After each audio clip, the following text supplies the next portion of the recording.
Hello, everyone, and welcome to the Black Rose Society, a game of swashbuckling action, suspenseful intrigue, and more people piloting boats than actually know how to pilot boats, all set in the world of 7th Sea. My name is Dan McCurdy, and I will be your storyteller this evening, and I'm going to let my players introduce themselves, starting with the lovely Alastriona. Hello, I'm Abby.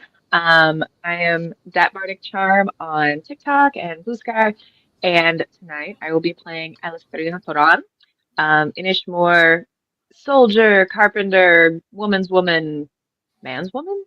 Who knows? Tune in next time. Asgeir. I am the illustrious Darth Caustic, tonight playing Asgeir Ironhand, the undefeated barroom champion from Vessenheim, and slayer of virtues, much like my cohort that you get to meet next. I am the cohort. I am Eric Bell Comedy is my handle, stand-up comedian out on the West Coast, and I will be playing Demetrius Penn, stealer of virtues, but of course, maybe those days are done. Maybe those days are over. Maybe that's in the past. Maybe he's doing better. Or he's about to do a really deep slide. Why? Well, I would like to introduce you to Mouse. I am Rage Mouse on all the things, and I just do content and live my life. And I play Verity, Laurys, Victoire-Couteau, for any who wishes to hear that name. And Nikoletta.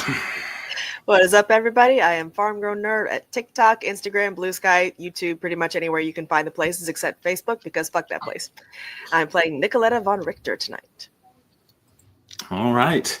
Previously on the Black Rose Society, our heroes had been hired, contracted, very heavily implied by Queen Elaine of Avalon to start inspecting and searching the different labyrinths in the nations all around Thea to see if they could find more chambers like the one they found under Carleon, portals apparently across the 7th Sea into the realm of the Fae, and had reason to believe that someone was messing with them, doing something suspicious and suspenseful. They had what was supposed to be a nice, easy trip across the channel over to Montaigne to begin looking at the labyrinths there as the next part of their investigation, but in a way that absolutely no one called. Don't listen to her if she tells you otherwise.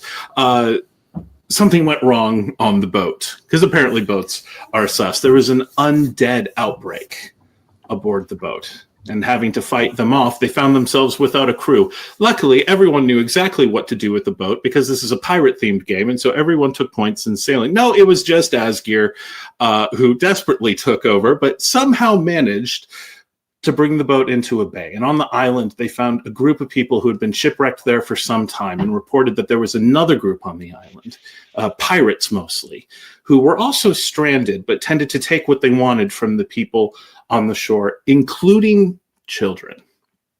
Not willing to tolerate that, the heroes went up the mountain, which they discovered to be a volcano. No one said, well, at least it's not erupting. So, of course, the volcano immediately started erupting, because there are rules in a story like this one. And going up, they found the center where a strange ritual was taking part, a ritual that summoned a pirate ship floating in the lava found in the caldera itself. And in the party's desperate escape, they managed to free the children, leave most of the pirates behind, and get people off of the island, while also finding little hints that among the many wreckages on the island were the remains of the Stormbringer, the ship upon which Asgeir Ironhand's partner and child had been lost. In the rush to get off the island, many things were left behind, but the people aboard that they had managed to save were grateful. It wasn't easy to get the Castilian Princess, the name of the ship that they had been upon, through reefs that so often crash ships, but they managed to do so. And they pulled into the Montagnian port city of Muguet. a regular port where they travel back and forth between Avalon and Montaigne. And that brings us to today's story. The property is beautiful. Maybe not so well appointed had it been the home of true nobility, but still well set up. Clearly money involved in its arranging, and there was a sound slowly going out over the lawns and the gardens and the vineyards. The sound of a young girl crying. It is perhaps a little bit exaggerated. There might be a little bit of extra drama being added to the tears. A sort of voice that is used to crying in order to get attention when attention is truly desired. A very young, call it 8, 9 years old, Verity, Laurys, Victoire-Couteau. You were doing what you were often doing, which was not what you were supposed to do. Running around, having fun, running, jumping. Any stick you found was a sword. Any large pot handle was a shield.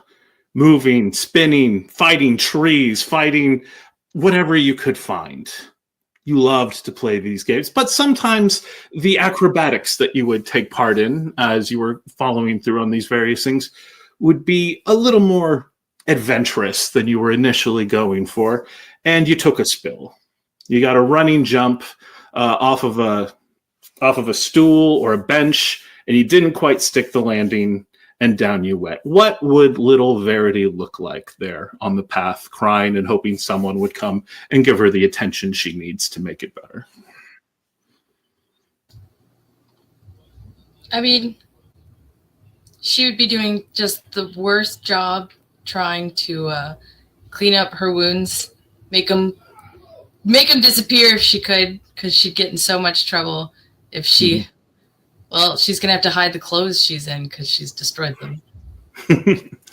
So, as Verity cries, and the words go out, suddenly a voice comes to her. Not the voice of her father. That voice would have led to immediate silence. He did not tolerate that sort of thing. But this voice, not all that much lower than hers, though a little, the voice of a boy who is beginning to creep up into what might eventually be called manhood, calls out, Laurys? Oh, mon bel petit Laurys. And a young boy, about 12, 13 years old, turns around out of one of the hedge mazes and walks up to her, just shaking his head, and crouches down next to her. What trouble did you get into this time? I wasn't looking where I was going. Does it hurt badly? No, but if anyone sees, I'll get in so much trouble. Tell you what. Here, let's see if you can stand. And he offers his hands to you to stand you up. This is her brother, yes. Yes, this is Mael. She'd let him help her up. And she'd show him the really cool stick she found. Whoa. That one has a basket hilt and everything. Tell me, show me your pose you were using. How were you holding it? And he steps back to give the proper evaluation of your form. Oh, she'd probably mimic whatever she's seen him do when he was at Academy. Very good.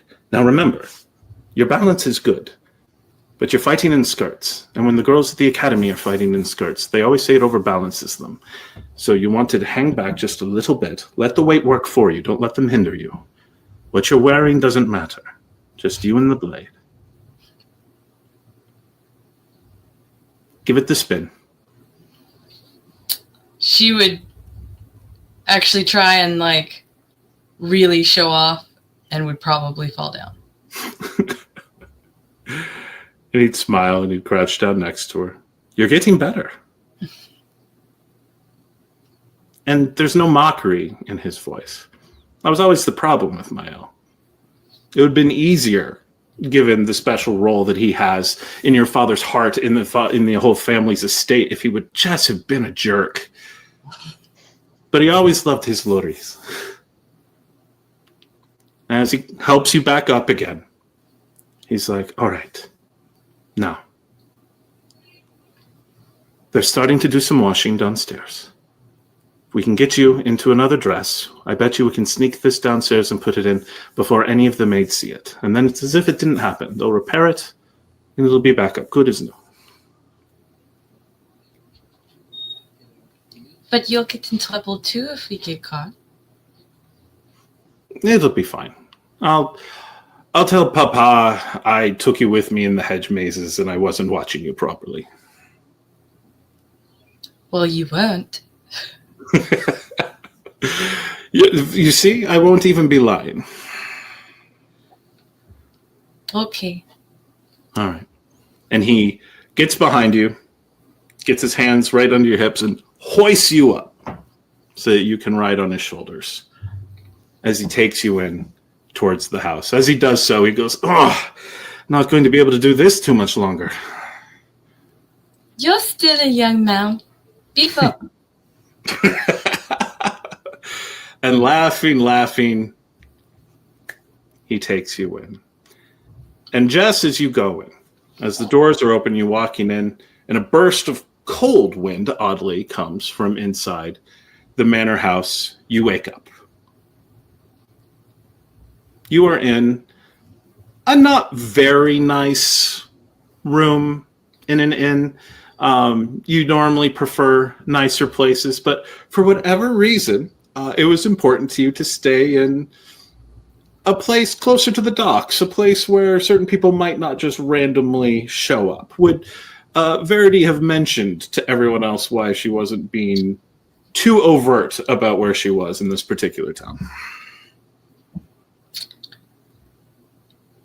I think Alastriona would know generally that Verity is avoiding seeing her family, while she definitely keeps correspondence pretty solidly. She does not go out of her way at all to go near her home. But everyone else, she wouldn't really talk about it. She wouldn't see a reason for them to need to know the finer details of her family business. All right. Alastriona, you and Verity often share rooms when you're traveling, and since part of your job is to keep an eye on her, you are likely in this little room. It's actually not a bad place. It's just Avalonian in design and make as opposed to Montanian, and so to Montanians, it's low rent. But you're there, and you see Verity wake up maybe a little quicker than normal. The look of someone who's just come out of a dream. Not a particularly shocking one, not a nightmare, but just a bit of a gasp as she awakes. You all right? Yes, I just... Oh, it was more like a memory. Ah, a good one. Yes. Until the last moment.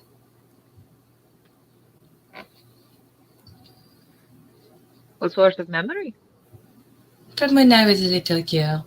Did I wake you? I'm so sorry. Ah, you're fine. I'm supposed to be alert. I'm supposed to be your bodyguard, aren't I? Yes, but I do hope you sleep sometimes. I sleep when I'm dead. No, you're so beautiful. You must get your beauty sleep.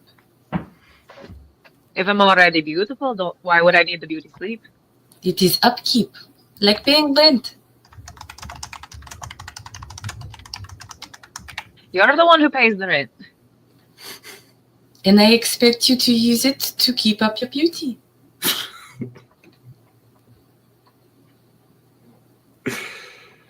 Meanwhile, in a place across town, Asgeir,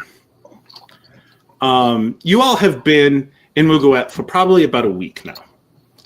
After very carefully steering the ship out of into port, you've been using some of your contacts with the Vendel League in order to check in on what might have happened with the ship, what might have happened to the crew, and what the proper ownership of the ship is. It is not League property. They had been contracted by the League for this particular trip. How has Asgeir kind of been handling his side of the business thing? Because he is also part of the business life of the League, even though Arnau tends to be the more flashy and flamboyant with it. He would spend it trying to do what Arnau would normally do, is track down names, track down papers. And obviously there's time that's going to take, so he's stuck waiting. He's like, I'm going to go work with our new crew to make sure the ship doesn't sink when we leave port again. Interesting. So are you going to be trying, because you've got a couple of sailors in the group, and most of them, with the exception of the inevitably named Bob, are going to be going to their homes. Bob is sticking around and seems to be a decent hand at sailor. You think he might even have a decent quartermaster in him with a little bit of experience? So he would kind of touch base with the ones that did stay, and also spend that time off in whatever bar or cantina he could find, looking for more people. Like, I know how to sail and have no life. Okay.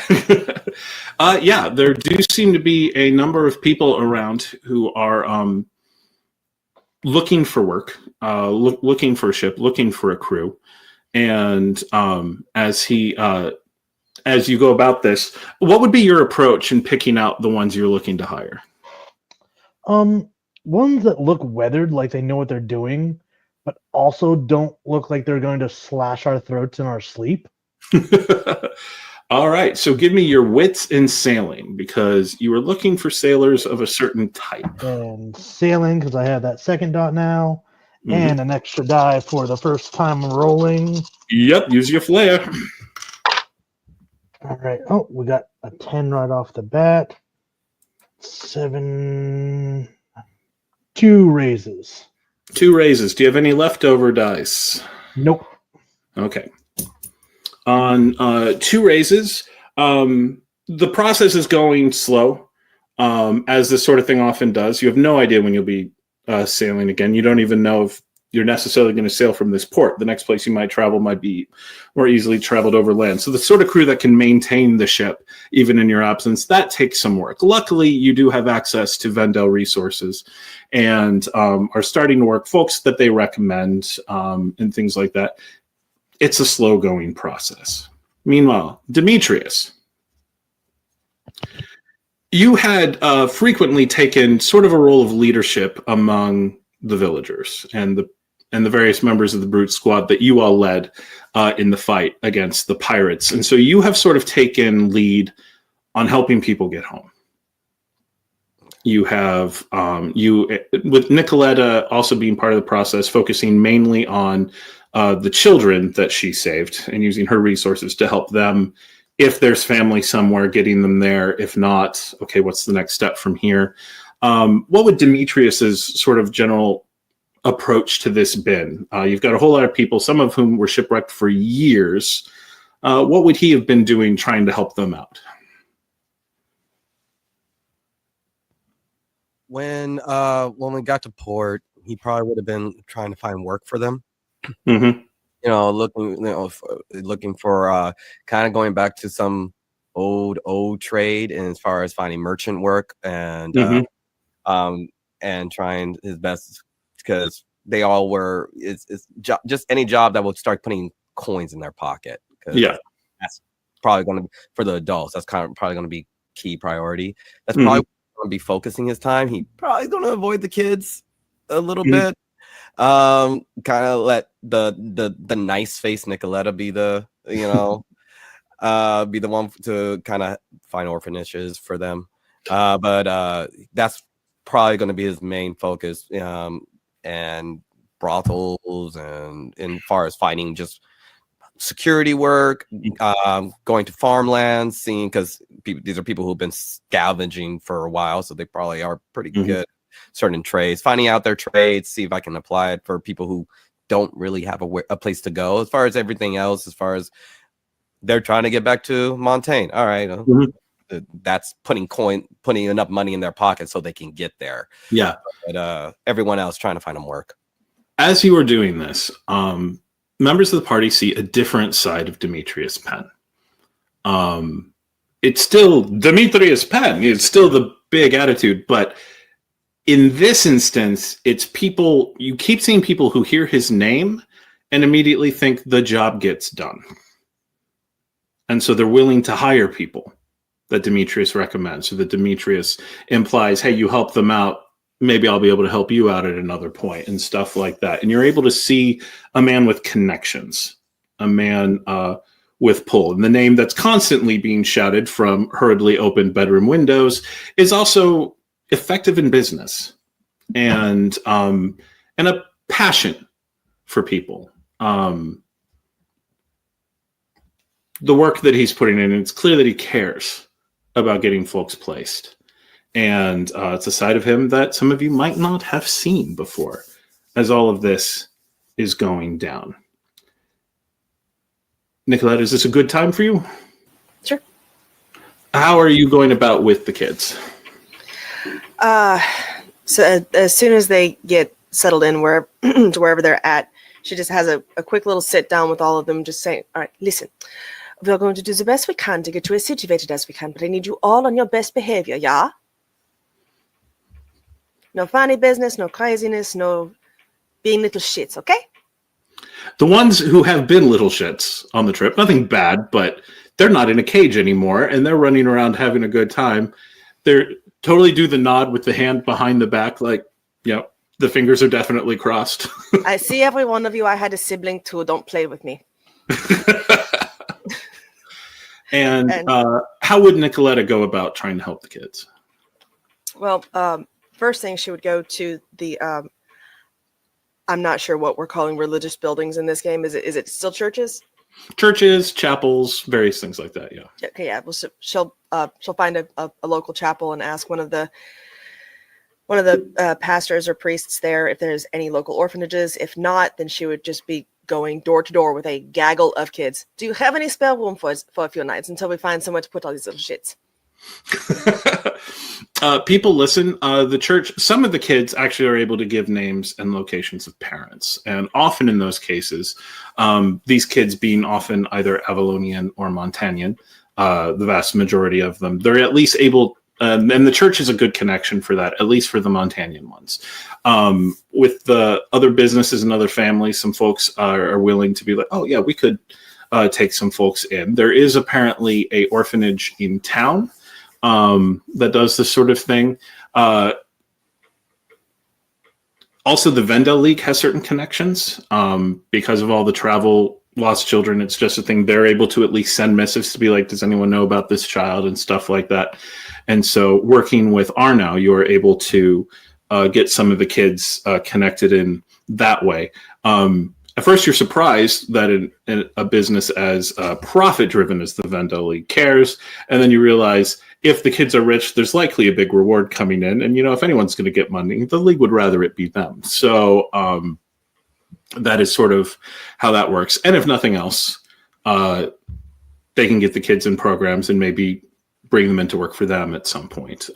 It's not always ideal, but there are situations available, particularly in a transit town, for stuff like that. And you get a pretty good feel of, well, remind me, what is Nikoletta's empathy?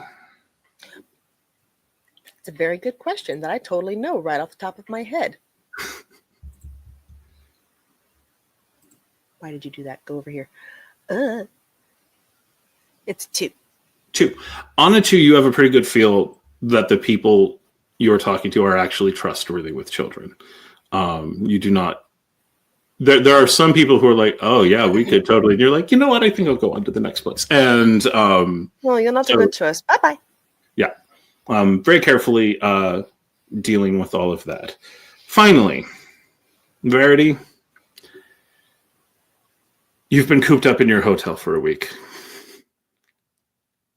And you just need to get out. Like, you don't want to run into family. There's a chance some might be in town. Where would Verity go? Just to get a second to stretch her legs.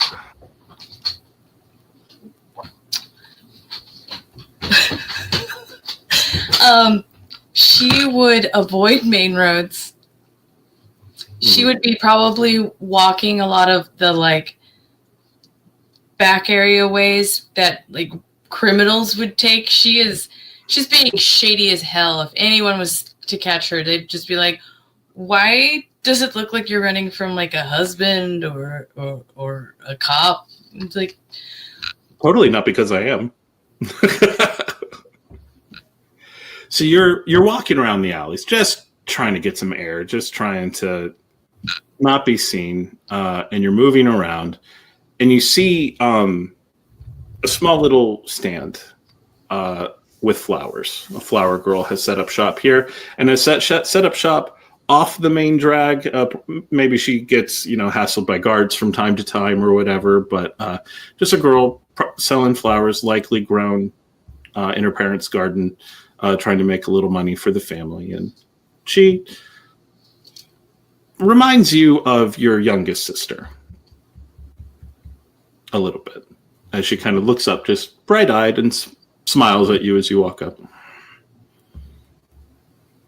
"What are these flowers?" "Oh, these were grown in Mama's garden. They're very lovely, like you, madam." "How very kind. How much?" A silver for a bouquet." "Can I have 2 bouquets?" "Of course." And she goes and settles and is like, and she starts just putting them together, but you see her kind of look up at you, examine, and then like starts holding them like to your outfit, like, "No, this one won't do at all. One moment. Find maybe the corner. No." And in a process that took way longer than you probably meant for it to, puts together 2 bouquets of flowers. "Would you like them tied together or separately?" Together. Big. Yes, Nice. yes. Covers my face. And she's starting to put them together and goes, "Would you like twine, or I have the lovely yellow ribbon? It won't go as well." And you can see she's about to start reevaluating the entire bouquet based on Twine is delicious. I love it. Okay. There she goes. And as she's tying it together and starts handing it over to you, you hear a "Laurys?"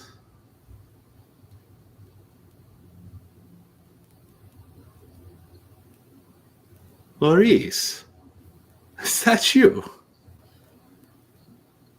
She turned towards whoever is familiar enough to use that name alone. You turn and look, and there is Mael. Now a grown man. What does he look like now? Well, I will despise his mustache. But unmarried Montanian man. You know what I'm saying? He'd be taller than her, but not by much, because she's a little tall. And he would have like a very defined 17th century musketeer mustache. Mm-hmm. And he'd be wearing the same colors, but he'd have the crest on his jacket. Yep. He steps up to you, and it's like, "Laurys, I had no idea you were in town." Why are you at Shoreside? What are you doing here? "What do you mean what I'm doing here? You sent the letter. The recommendation to the court." Are you going to Avalon? "I'm going to Avalon. I'm going to spend time Father together." knows you're going to Avalon? Or Yes. are you running away? No. Papa was excited that I would spend time with the Queen Elaine, yes, but time in court only good for family prospects. I have a boatload of homework to read, so I can fully report the all of the money things and everything in case anyone comes with business offers. Did you leave out that it was my recommendation? Is that why he's letting you go? You know, it was very late in the process when it finally came up. He'd already spent the money, huh? Indeed, all of it. Even the fine carriage to bring to town, even though it's just, to town and then we take ship from here. But We, Father's here? Oh, dear God. And she'd be holding the bouquet in front of her face. He takes his hand and presses it down. No. The bandits on the road, you understand. So, and he didn't want me just showing up like a random peasant. And so he hired a protector. She's currently arranging the ship. You have a bounty girl? He said it wasn't proper for... And it's a woman? Was he drunk? Did he lose a bet? He gave me the money to hire someone, and I hired the best I could find. Well, you are my brother, and you deserve the best. If I could, I would accompany you. But unfortunately, there's some very strange things going on. I rescued some children with some friends of mine. There was a volcano, There was a volcano? Like those stories we used to tell as children. No, for real. It was a volcano. I did not like it. It tasted awful. And he just wraps you in a big hug. Oh, my Laurys. I have missed you. I understand why you've stayed away, but I have missed you. Well, you go have fun in Avalon. And if you like, you can see my comrades. You can see our ship. Don't tell my friend Asgeir. I called it a boat. It's a ship. Right. Well, one moment. Notice this cart was what brought me down this way. Hello, Sherry. A bouquet of flowers, such as to compliment someone with red hair, please.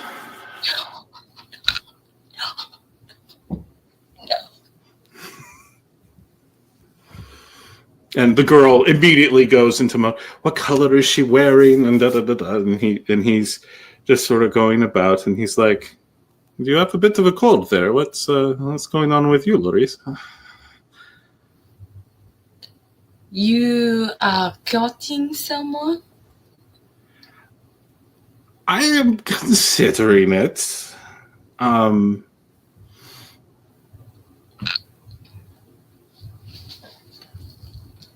She is. Are they gentry? Yes. Of noble birth. So father will have no. I have obviously not told him yet. Will have no immediate protest. And you love her? We're not there yet, but. How long have you known her? You did not write this in your last letter. No, it is more recent than that.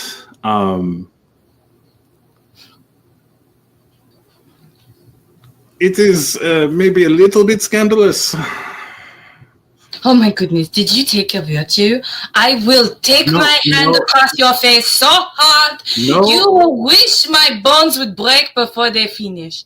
No, nothing like that. Just, she's around. You might get the chance to meet her.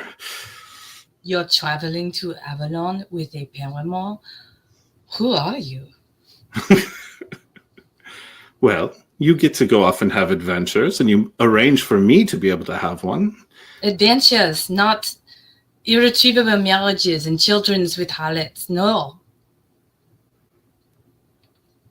What has you so worried about that? I wanted you to go to Avalon to get away from father, to get some wealthy experience, and to be able to be more yourself without feeling like all you're allowed to be is whatever he says you can be.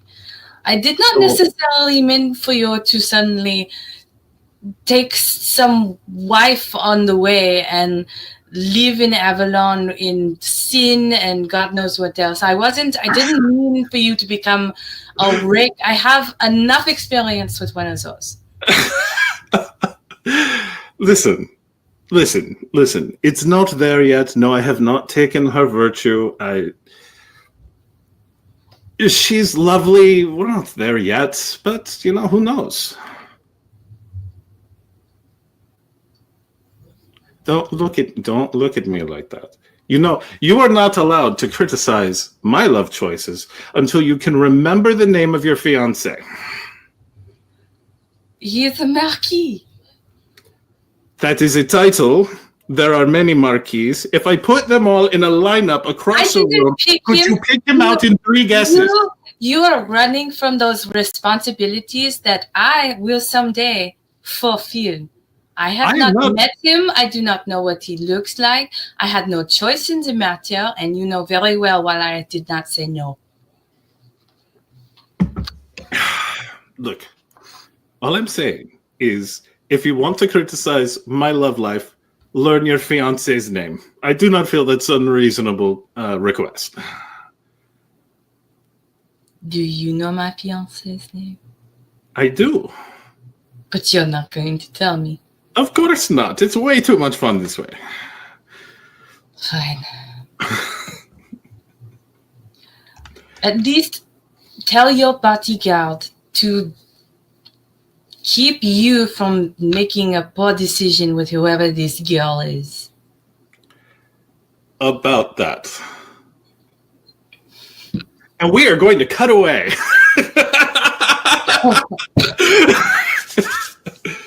The rest of you have finally found a moment to gather together.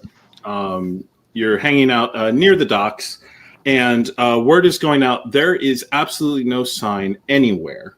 Message got across the channel relatively quickly, and things were asked about. No one seems to know where either the crew or the owners of the Castilian Princess are.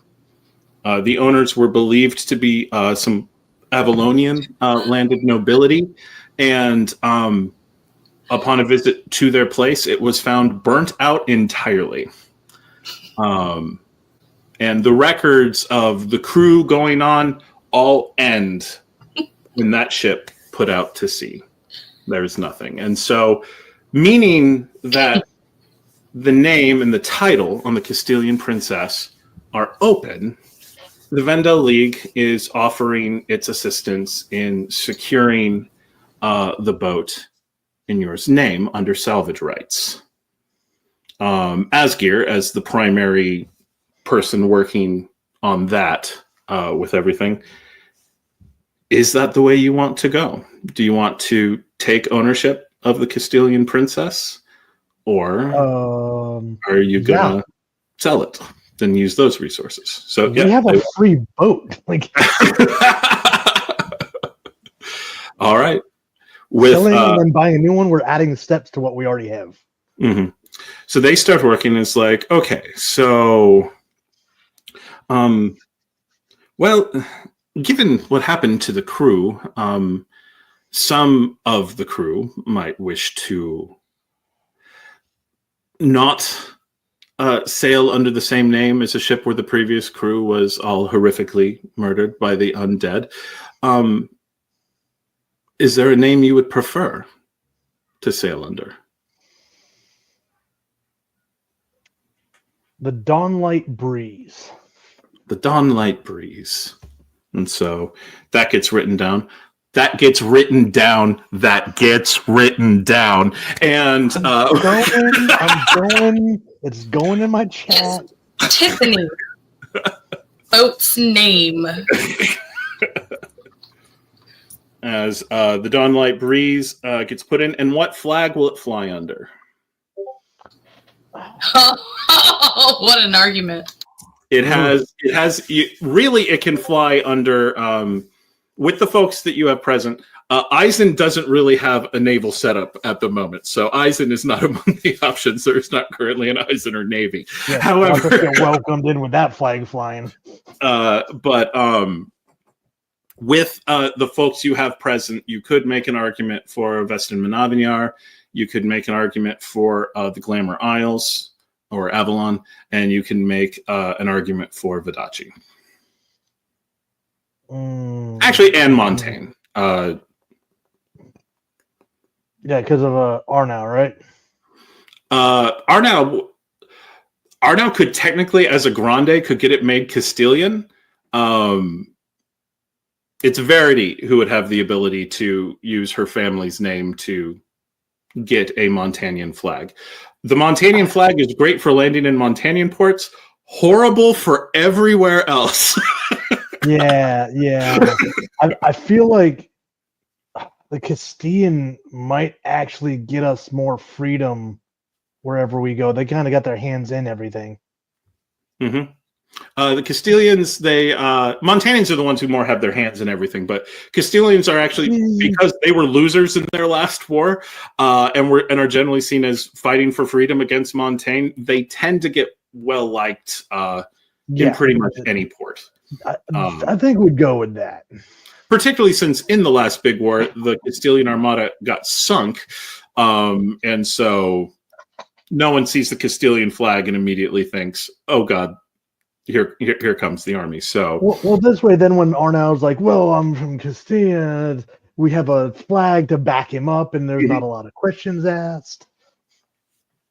All right, it goes through the. I almost read what Jeremiah put in there. Our producers are being feral in the group chat. The Dawnlight, I've already forgotten. This is why I yell at everyone. Dawnlight Breeze. The Dawnlight Breeze. So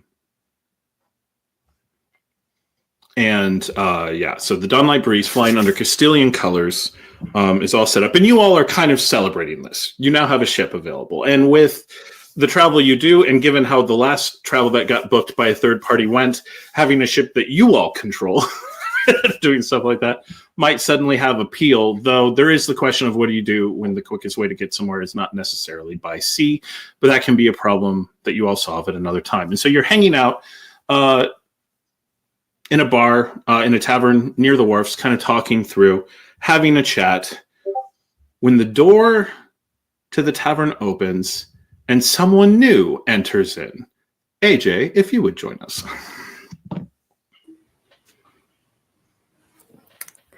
Buongiorno! And she just walks in with a little bit of swag in her gait, a bright, charming smile, and a toss of her coiffed red hair as she starts looking around trying to pick out who on earth can sail a dang ship. This happens to have there are a bunch of people with captains and stuff like this who you might be able to use to book passage. You're just trying to get across the channel to Avalon, but you're on the job. And so as you're looking around, Asgeir has that Vestin Manavinyar look that, and most of them are sailors in some variety, and so might be a good place to start. Go for him then. All right. You all cannot miss this entrance. And Demetrius, Vidachin knows Vidachin.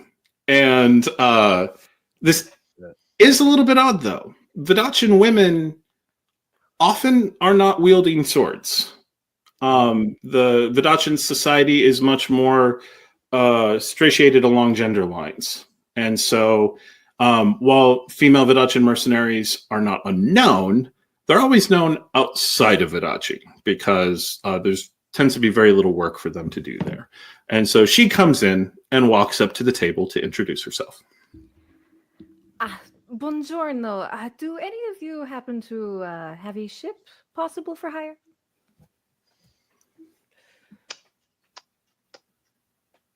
I imagine that depends on the cost. And where are you going? Oh, mamma mia. I see a countryman of my fellow place. Good to meet you. Vadachi knows Vadachi's. Pleasure. Demetrius Penn. Pleasure to meet you. Sophia Bruno. And take the hand.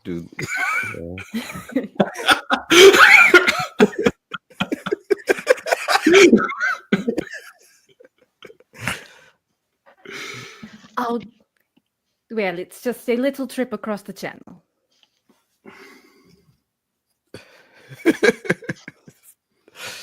The chat is on fire, but well, I would love to be able to make the decision, but of course, my comrades, Asgeir, of course, is even though it's ours, I feel you are the captain because, well, we'll be useless without you. Appreciated, Demetrius. As after all, it is kind of registered to some of us more than others, but what takes you across the channel? Well, I'm working for a client and we need passage to Avalon. Who is this client? Someone who has enough money to hire a prestigious bodyguard. That means nothing to me. The last time I got on a boat without asking questions, they tried to kill me. Oh, certainly don't want him killed. That's part of my whole job. We can pay. Kind of looks to the other three sitting around the table, gauging their facial expressions towards what's happening.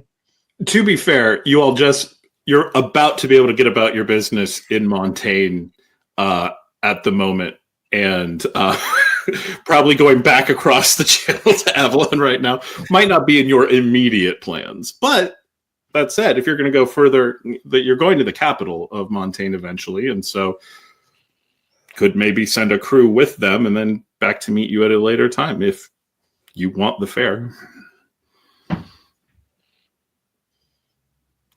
It is your ship. It could make us extra money. However, we know the seas are quite dangerous. We just got that That's ship. I don't know if it's smart to do anything to let it go out of our sights. Fair point. However, how long would this voyage be to Avalon and back? Perhaps in that time we could do our business here, while it makes us extra money for our next voyage. Oh, we don't need the travel to stay with us in Avalon. We'll be there for quite some time. A simple jaunt forward and back, we make a profit. Easy money. Nikoletta sitting with her nose buried in her journal, still working on the estimations of the rows. She's busy, so somebody's gonna have to tap her if you want her opinion on this. Asgeir just reaches over, like puts a finger on the spine of the book and like pulls it down. I've tried this before. It doesn't work. She's glued to it. Yes. What? What is wrong? But oh, hello. Buongiorno, signora. Oh, another one. What is going on? What is this? She wishes There's to. one thing a ship. What? Just a simple. She wishes to employ a crew, and they give them travel to Avalon. Ah, wunderbar. Welcome aboard. I imagine that's 2 boats. Worth pointing out, AJ, Nikoletta has definite noblewoman vibes and also definite Eisner vibes, and those two together are very rare. Eisen is totally riddled with the undead, so a little bit of an odd connection you might notice there. Got it. Like she has very fine clothing on, but there's just ink stains and smudges all down her hands where she's just.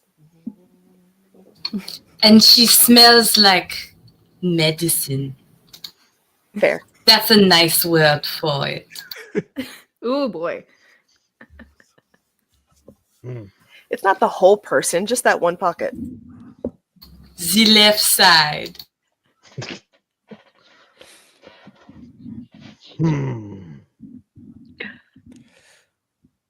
Well, Verity, I did just what hire about a crew. Verity's not there. Oh, no, not there. No, I'm just commenting on what Nikoletta smells like. That's From a distance, a yell comes through the window. I'm helping. Don't do it. How much are you willing to offer for this trip? A little more than standard. Enough to keep my client safe and comfortable on the passage. Because we're not tracking numbers too terribly hard in this game, she does name, for transporting a single noble, this is a pretty good fare. It's enough to get your crew there and back, meaning it's essentially a free trip. And so any trade they might be able to put together going back and forth would basically be pure profit. It's a good deal. Nikoletta, paper, please. Okay, hang on. Crap. A blank one, I know, hard, very hard. And he's seen Arnau do this a bunch of times, so he's got the gist of like writes up like a basic, like small worded contract. And Asgeir is a businessman, so he knows. He tends to let other people do the paperwork, but he can do it on his own if he has to. So no rolls there. Turns it and slides it across the table. You would notice that the Vidachi woman actually does read it, which many women in Vidachi cannot. So she takes a part, and it's at the amount you quoted, Sophia, and the crew has that sense of the ones who are going to scam you found in the past tend to be the super smooth ones. The fact that they're like having this kind of round table talk and aren't entirely sure if they want to do it, but you got them with a good price, makes you feeling pretty positive about it. Okay. Well, this looks good. Shall I sign it? At your will. Is there a quill? And she looks to Nikoletta. She just like holds an extra one out with the opposite hand, puts the notebook down, just Grazie. She signs the contract and slides it back over. Prego. Now, Asgeir, in Vestamenavinyar, there is a tradition of when a business dealing like this is completed, we drink. Barmaid, around 3 rounds. Oh, we're having fun. I love it. So, did you want anything? Oh, you have good wit. I like you. So the group's hanging out. It's having fun. Your ship now has work, and you'll be able to give Bob, your quartermaster, hey, whatever you think you can sell between Carleon and Montaigne on this trip. So you get to see how he is on the business side of things, and seems worth celebrating. What do you all get into in this moment of enjoying what's going on in your first business venture as a group together? Well, if we're drinking, I mean, I kind of need to see how we party. I feel like this seems like the next logical choice, because it is 100%. Rounds keep coming. Vesson songs are getting sung poorly. All right. We're going to jump back to Verity. You and your brother are kind of walking along the road together, and you're leading them back to where you know the group is staying and where you have been staying. And he's like, so how much would you have told him about your group as you're walking by? Like, her last letter would have consisted probably of mentioning a single heiress of Eisen.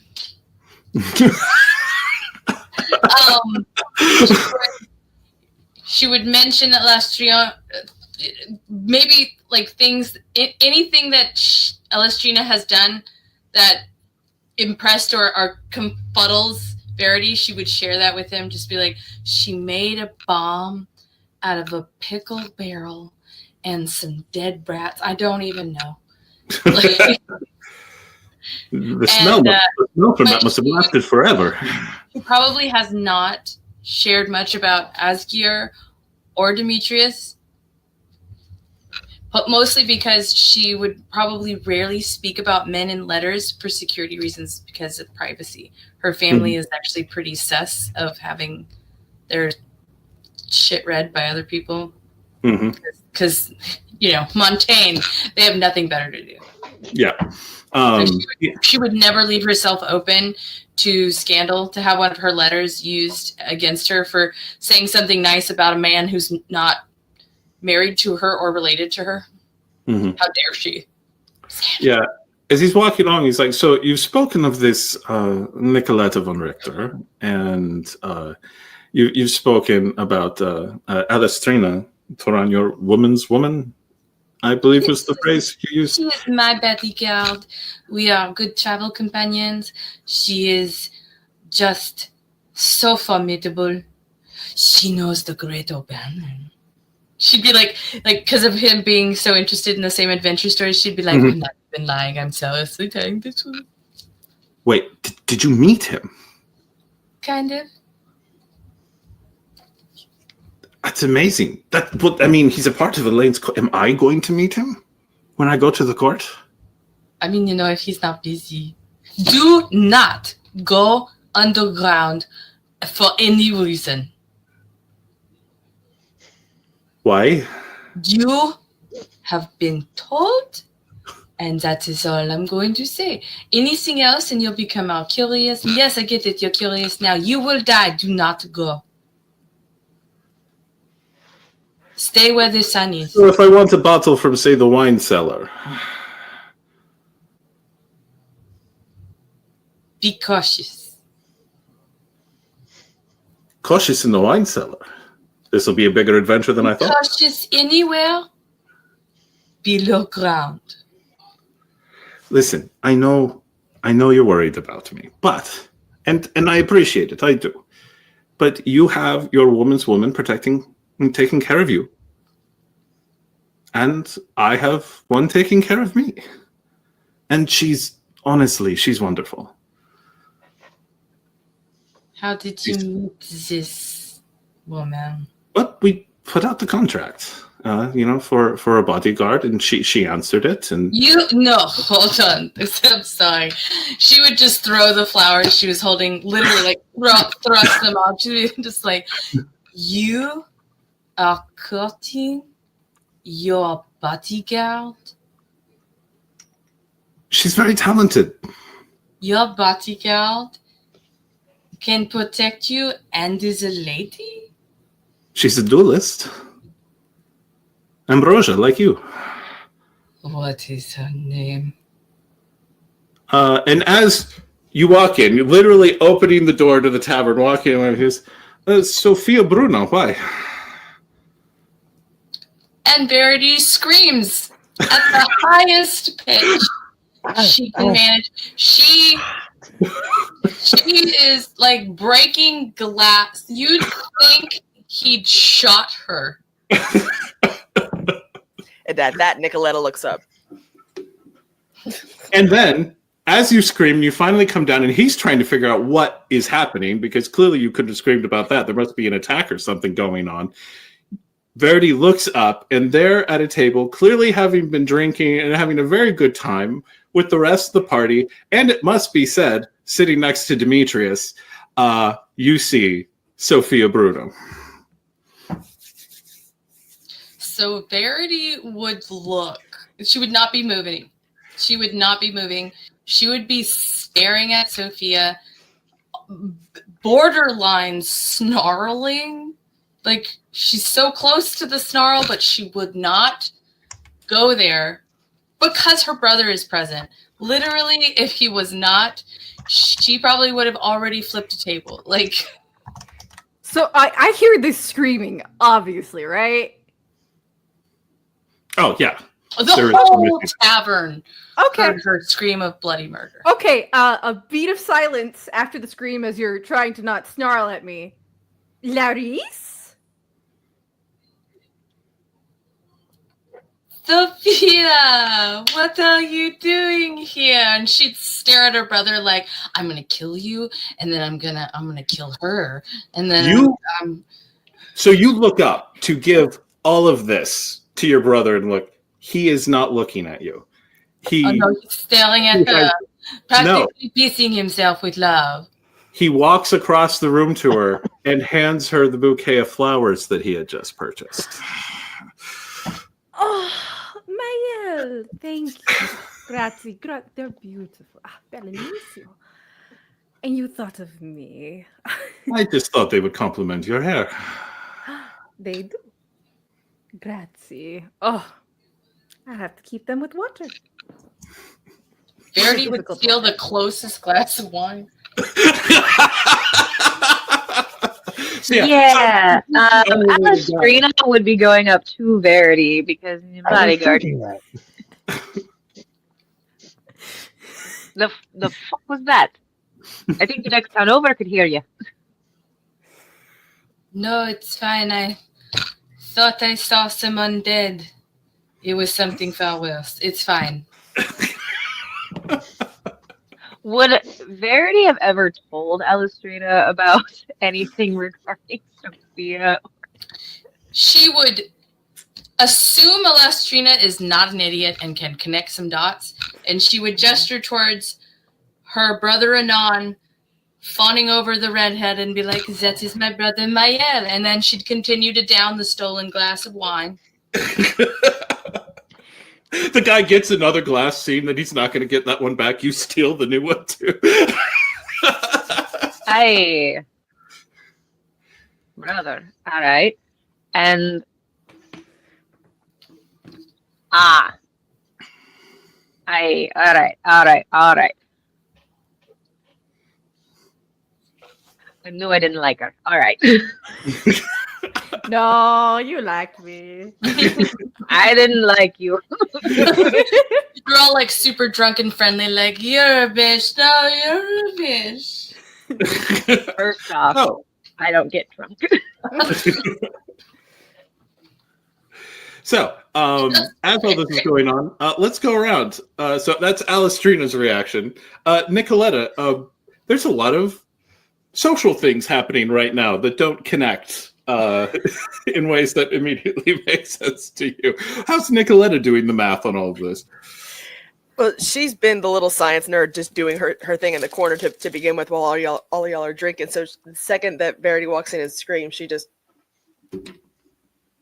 oh dear, that's and she just kind of regards the whole situation like, what the ping pong in her head between all the different circumstances and goings on. She just, I do not understand any of this nonsense. Can I not what to do with the rose? She's trying to work. Asgeir, what's your reaction to Verity is many things. Histrionic has not, in your experience, been one of them. What's your reaction to her suddenly scream of bloody murder? That takes him completely off guard. And then, being the Vesson man, like, he can see rage beneath the surface. It comes standard with Vesson women. That's why we love them. Like, you know, oh, he needs a drink. It takes like 2 just flagons of ale after she's taken the wand. Like, here, replace. Anyway. And then it's just kind of sitting, like, just looking back and forth, watching it happen, like, nonchalantly, like, leaning on Demetrius' shoulder. Like, it's good. And Demetrius, where's your head at in all of this? This is okay.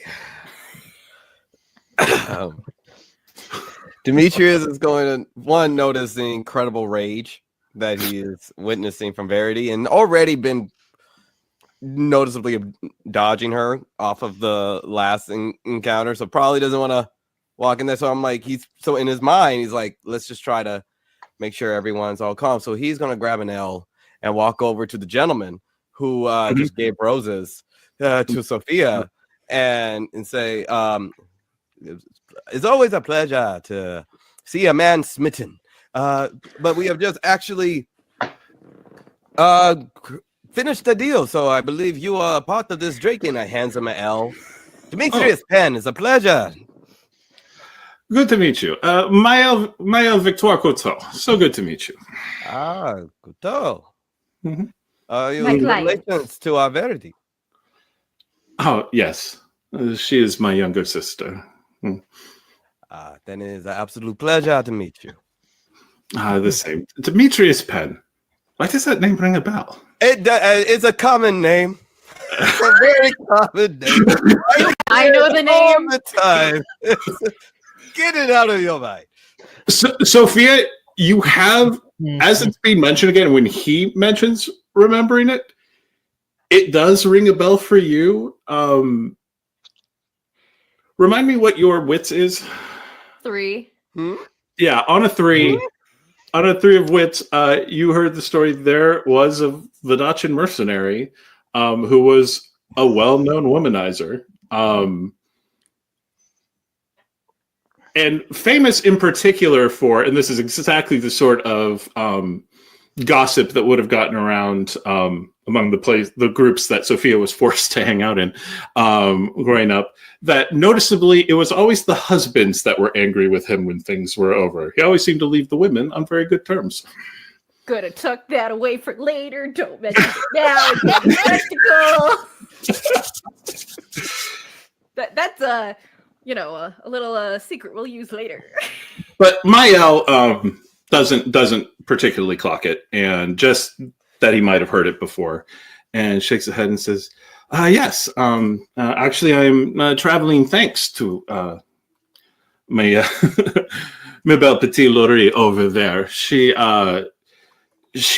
gave in a good word with the Queen of Avalon and got me an invitation. So it became time to, and so this was an amazing opportunity for me to get out of the house and get to spend some time learning about how politics happens, outside of our little bubble in Montaigne. I was happy to take advantage. Any chance to see the world is always a good chance. So enjoy your travels. Thank you so much. Will you all be traveling with us across the channel, or? I just hired their ship. Ah, lovely. Are you all in ownership together? You hired my sister's ship. How amazing is that? A small, small world. I don't know if Demetrius is smart enough to catch whatever vibe Verity is putting out throughout. I think it would be hard to miss the vibe that Verity is putting out. Verity is many things. Subtle is not one of them. I think as I think I'm having a really good moment with her brother. And like, maybe this is a good thing. Maybe this is awesome that I'm getting along. I glance over at Verity. What exactly do I see off of Verity's face? Freaking her woes away. Well, so if you made eye contact with Verity, she would kind of have like an aha moment where that would look like she has something she wants to say to you, but she wouldn't like cross the room. She'd be like, I have completely misread this situation. And an absolute pleasure to meet you. Please, let's drink. Let's enjoy the night before you are off to Avalon. Yes. Terribly sorry. I keep being sent. She's told me some of her traveling companions, and you all are such interesting. You are Captain Ironhand, I presume, that I'm seeing on the contract? That is me. Drink is part of the contract. Absolutely. This isn't half bad. Why does Papa never order this?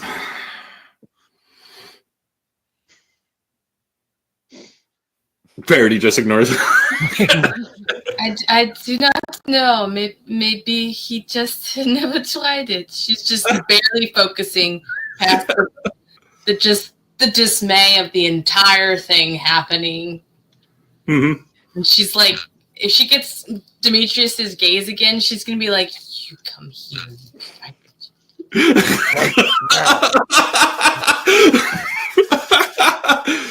Does Demetrius then cross the room to Verity? After Demetrius notices Verity's death stare and realizes his attempt has gone completely awry, he will just like do a little cheers to I'm sorry, what was Verity's brother's name? Like his first name? Mael. Mael. Just cheers to Mael and just very like looks at his drink as he just kind of walks over to Verity, and he kind of, are you okay? So we're far enough away that her brother and Sophia can't hear us. Yeah, that's the goal here. You're fairly certain that with the general din of the cup, she would at least have difficulty hearing, and she does seem to be. But I mean, She does seem to be engaged with your brother. But Yeah, I'm engaged with your brother. Yeah, we're at a distance. She would grab Demetrius's collar and like yank him to her, and she'd be like, "I need you to seduce that woman." Verity. No, don't even try to be like, I know you. I know what you're capable of. I have read all of the things that have been served to you because they're very good read. But you are going to seduce that red-headed girl and make her fall madly in love with you. Do you understand? Normally, I am. She's going to touch her dagger at her hip and be like, Okay, so Alastriona is going to sort of like, because she stayed near Verity. She's kind of like, all right, put the man down. Put the man down. Why you want him to fuck her? What? That's my brother. Do you know who she is? Of course you do not know who she is. I hate her. But to be fair, she hated me first, so this is all her fault. Listen, I don't trust her as far as I can throw her. She seems weird. Oh, no, she's fine. I would be very shocked if she was to do something truly maniacal. But I just do not want that as a sister-in-law. What has she done to make you hate her so much? Look, sometimes school life for duelists is not what you think it is, and I shouldn't have to explain myself to you. As it happens, as you were in the midst of this, because you went from, we're going to have a whispered conversation to, you're grabbing Demetrius by the lapels and then going for your knife. Angry the other duelist in the room, quiet screeching, angry whispers. The other duelist in the room at this point has noticed and walks up behind, and you hear the question, Sophia. What has she done that is such a problem? And you decide maybe you could provide an answer. Oh, it's probably that we're too similar. It drove her crazy in school. Courtier versus courtier, duelist versus duelist. With different priorities. It would drive anyone mad. Alastriona would just sort of turn. So you're accusing her of jealousy? Of course. Why else would she be so... She does a whole look up, down on her. Raging at the moment. And I thought I was the redhead with the depper. I feel sorry for ever being polite to you earlier. Alastriona is just going to look Sophia up and down. Shouldn't there be something to be jealous of in order for there to be jealousy? Verity loves Alastriona so much right now. My girl. I'm going to protect my girl. So, real quick clarification. Is this Alastriona, is this just like girl code? This is my girl, so I got her back, even though I have no idea why she's freaking out? Or is this legitimate, no, I knew I never liked her, let's I didn't really care for her. I was just like, I feel like the men are trusting her a little too quickly. But, like you redhead in this group. Right. And it's occupied. But also, no, this is also very much, sorry, a piece of shit. Take your time. Nikoletta's sitting over at the table just watching the whole interaction going, I still don't understand what the problem is. So she starts kind of like taking notes and slowly walking up. Actually, Nikoletta, while Alastriona is surviving, as you're kind of stepping up, Mael actually comes over to you and offers his hand and says, hello, Mael Victoire-Couteau. Oh, you are Verity's brother. Yeah. Hello. Big boisterous handshake. Kind of squeezes his hand a little bit too much. Yes, thank you so much. She's actually spoken of you in her letters. What did she say? She mentioned your family, and that you're very inquisitive, and an enthusiastic gardener, I believe she said. That is what she said. That is so, Verity, you're being so nice. I glance over. Verity is probably at this point throttling. Oh no, has disengaged because Sophia is there. Demetrius is safe for the moment. And Miles just like, I will say, I do not wish to disappoint my sister. I got the impression she would want me to ask you out or something, but I am currently involved with someone. Sort of. It's complicated. How complicated could it be? You are either involved or you are not. Do you have trouble understanding this? Has she made it unclear? That doesn't seem very ladylike. It's not so much her fault as my father's. He wasn't very good preparation for how this was to work. Your father gave you poor preparation for how to be... Oh, you poor thing. Oh no. Oh no. I've got it. And he just slaps the table, stands up, throws an arm around him, and like leaves him off.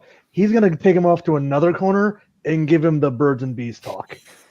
Because that's what he thinks their father left out. You quickly get to the point he knows that bit, but never the like, because for him marriage was always about contracts. Like the idea of how to find out if they're with someone. If you really care for her, you have to go fight a bear, kill it, and bring it back for her. Trust me. Thank you. That's actually very helpful. Of course. Meanwhile, back over at the bar. Back to Alastriona, who can now breathe. To answer your question, now this is my girl. You don't like her. I don't like her. I don't give a crap. What'd she do, Bessie? It doesn't matter. We ride at dawn. Yeah. Okay, can I now respond to the insult given to me? Go ahead. Go right on ahead. Yes, I do believe the phrase is value is in the eye of the beholder. It can be easy to miss if you're not looking. Well, I'm looking. Don't see much.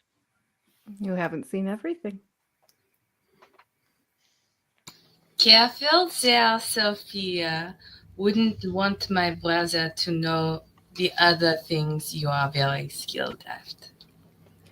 Oh, yes, the things you believe I have taken an undue interest in that are not true. I was more referring to my skill with the blade. I mean, a contract was put out for a very skilled duelist, and I happened to get it.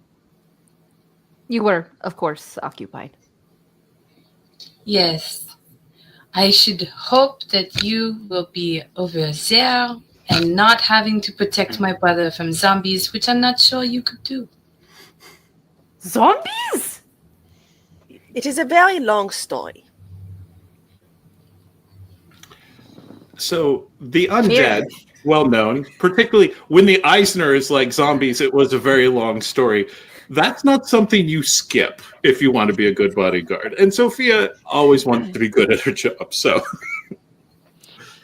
Is this a risk in Avalon? Or everywhere? It might be a slightly more of a risk than normal outside of Eisen. It's difficult to say at the moment. We are dealing with it because we are a very skilled crew, and you can protect my brother from the seagulls on your way to Avalon.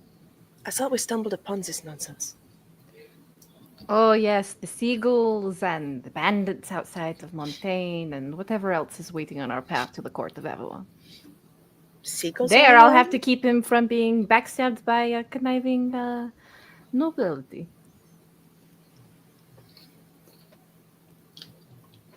Yes, of course, I would want you to do that. I want to keep him safe too. Just keep him safe, not just keep him. Real quick, I would like to point out Demetrius. As a flirtatious person, Yes. You are familiar with the dynamic that you see between Mael and Sophia. You're good at reading relationships.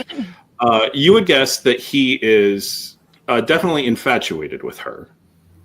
You can see the clear interest. She, not to the same level as him. She clearly enjoys the attention. And maybe there's something legit there too, but in general, you have occasionally played the card of, if the person I am protecting has a crush on me, they will stay near me, and my job is easier. And you kind of recognize that in what's happening between them. Game recognized game. Game. Laurys, would you be displeased if I was made lady of your house? It would be quite interesting. A Vodachan woman in the Montaigne household. Not quite unlike your king. Well, I mean, I don't know. Would your family approve of you marrying someone without a title? She reminds me of someone that was a friend of my mother's. Well, my family would approve of a lot of things. That's right. You can read. They are so astonished and appalled. If you don't have the gift, you don't have the gift. And yet, here we are. You're being paid to babysit a grown man. I'm being paid to protect an heir to a house from those who would do him harm. Is there flying cat hair in here?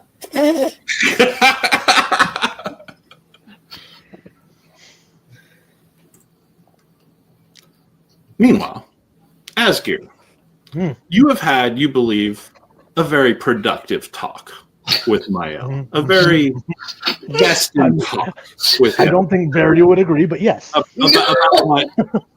Because it's clear he wants to impress this girl, and he is not a duelist, but he has been trained at a duelist academy. He wasn't able to stay long enough to get the pen, but is good with the sword, and so and is hearing you saying about what the best way. How, as you are talking to him up in this way, and you are full into the moment, he might as well be a young Vestin Manavinyar man at this point in Asgeir's head. How does Asgeir talk him up? Talk him up. How does Asgeir get him going? See, the first thing you need to know that is if you're interested, you need to act like you're not. That drives them crazy. They want to chase you. They just don't know it. So when you pour yourselves into them, the ones that'll suckle up, no. It's worth the chase, worth the fight. It's horrible, like crazy. an adventure. I am helping you. Shut up.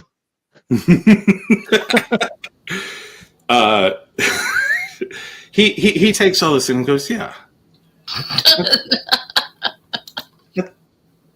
That's a good thought. Actually, I think I saw some. Thank you. He finishes the ale and pats you on the shoulder and says, I'll be back. And he walks out of the door, completely unnoticed by everyone by the bar who are fairly engaged in the back and forth that is going on.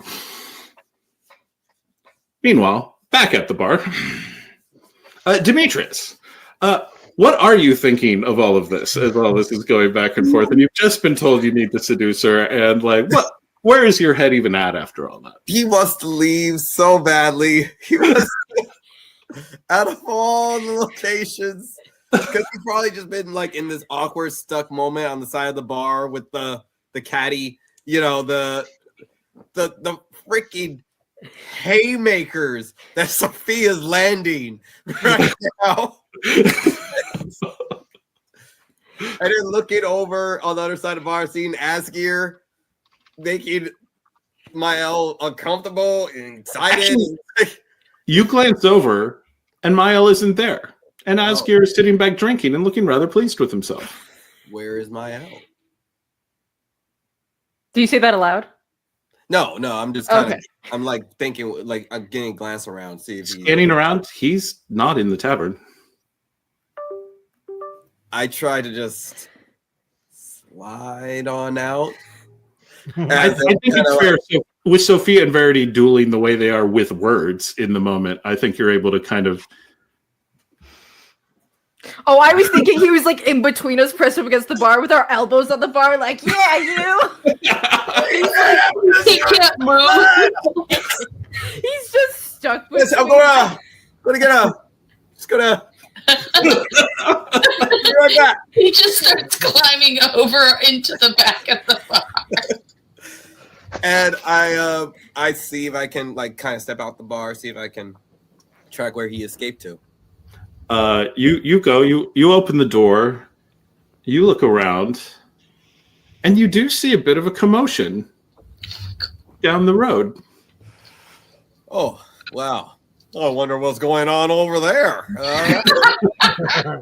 Something that I would normally never do in a situation like this, but I will go investigate. You start walking up, and then you realize what you are seeing is Mael taking on 6 rather rough-looking gentlemen with blades all at once. Oh, Jesus Christ. Let's fucking Those aren't go. bears.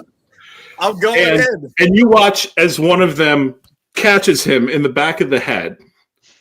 Oh, shit. And they grab him, they toss him into a wagon, Oh, shit. and it is gone. Oh, shit.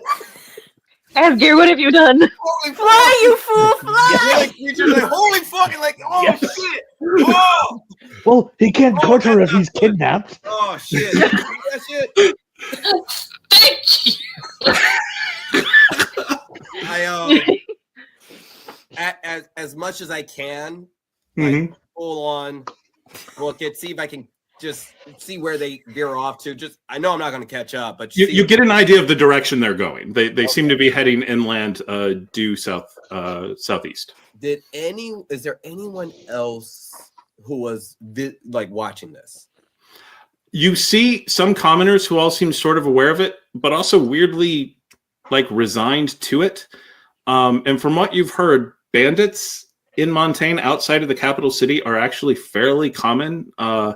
L'Empereur does not do a lot to maintain the peace. And so the reason a young heir of a Montagnan gentry house would need a protector is because they often get kidnapped and held for ransom.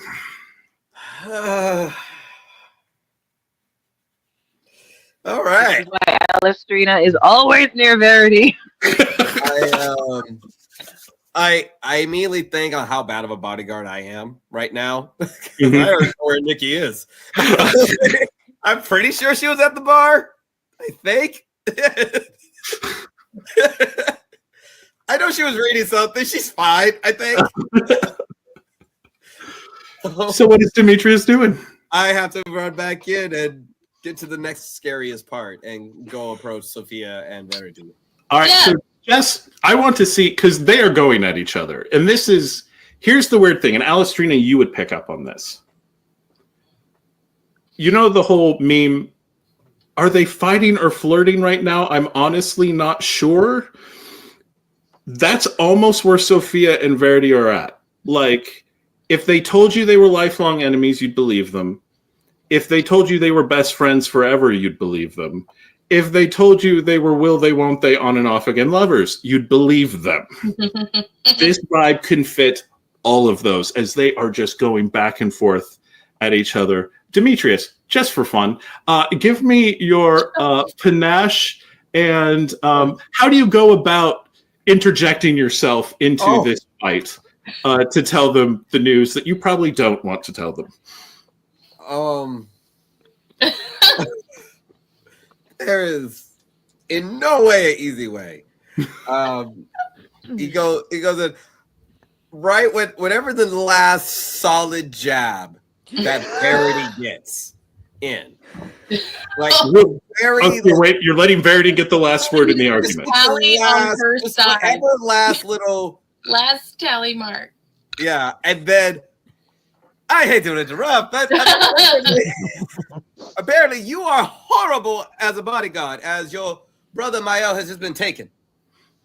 Meredith, she just takes out running. Verity would follow. She'd be like, "You lost my brother. You distracted me." You shouldn't be so easily distracted. Any beautiful girl starts talking to you, you're gonna start talking to her back and being It is not my distracted. fault your friend took him off to go lead the conversation. Ah! We're Where doing did he this go? while running parallel. That's what's funny. Yeah, Yes. they are running literally lockstep. Alastriona, I suppose you trying to keep up with Verity. Running and trying to keep up with Verity, and at And some then point, Verity oh, would just stop gonna when go. they got to the first like crossroad and be like, "Where did they go?" and stare at Demetrius. Like at Demetrius- some point, Alastriona is going to look at both of you and be like, "Would you just fucking stop for a minute so we can figure out where he is?" And with that, we are going to go ahead and take a quick break. We'll see where we go. All right. So, we know that the Totally Not Twins, we swear, are running down the road trying to figure out which direction he went. Alastriona and Demetrius, just shortly behind them. Nikoletta, are you going along for the ride? Are you what is Nikoletta doing in this moment? She's following behind everybody. She doesn't want to get just left in the tavern Mhm. without her own bodyguard, having heard about this whole commotion going on. She's just, how in the world do you not understand to be more careful about this? What kind of nobility is this young man? And she's just following. And then Asgeir, you hear Demetrius say, "I think he might have just gotten kidnapped by bandits." That's not what I told him to do.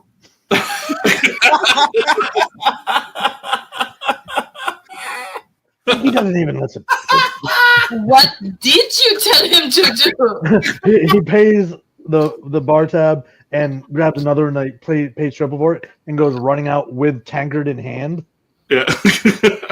All right. That's funny. Anyway, so the group is now rushing all outside, and you get to the point, all of you running, the point in the road where the initial fight actually happened. And as you all rush up, you do see one rather rough-looking gentleman who's been cut up pretty badly, bad enough that his compatriots did not keep him with them, left him fairly cut. You know, you see some good slashes in his chest and on his limbs, and he's bleeding pretty bad. You! And she goes for him, threatening him, not stabbing yet. Yeah. The blade immediately comes up. What? I'm already stabbed. Who took him? Where'd they go? I think I got fired. Also, I seem to be bleeding a lot. Answers a woman. They have a hideout outside of town. Who are they? Just bandits. He looked like he had money, and he walked right up to us, and then we told him that we would take. He would be coming with us, and he drew his sword, and he said something very flowery. I didn't really follow the language. Where? And he kind of like starts talking out, and Verity, you would recognize the lines of one of the heroes from the stories that you all read as kids. Oh dear God, he's trying to prove himself. Where did they go? Which point? Where's this hideout? He points down the road. It's like, it's a cave in the side of the hill. There's a... screw them. They left me for dead. There is an elm tree planted over the hill. A few miles. You have been useful. And she pushes him out of the way.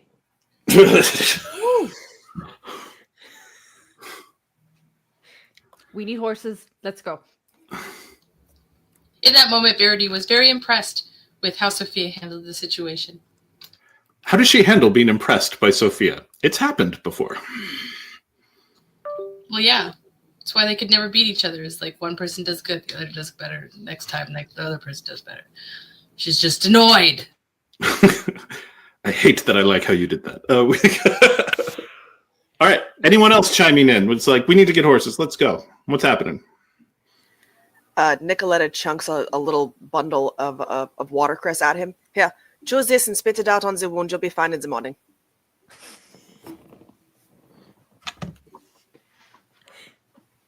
What is this? Watercress, it tastes like pepper. It will stop infection. It will not taste good.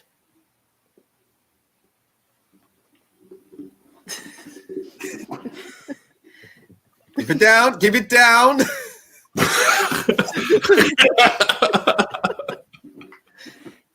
All right. Anyone taking the lead on acquiring the horses or anything? Or are we just staying out of the dual calamity that's going along? I'll just quietly go and get the horses.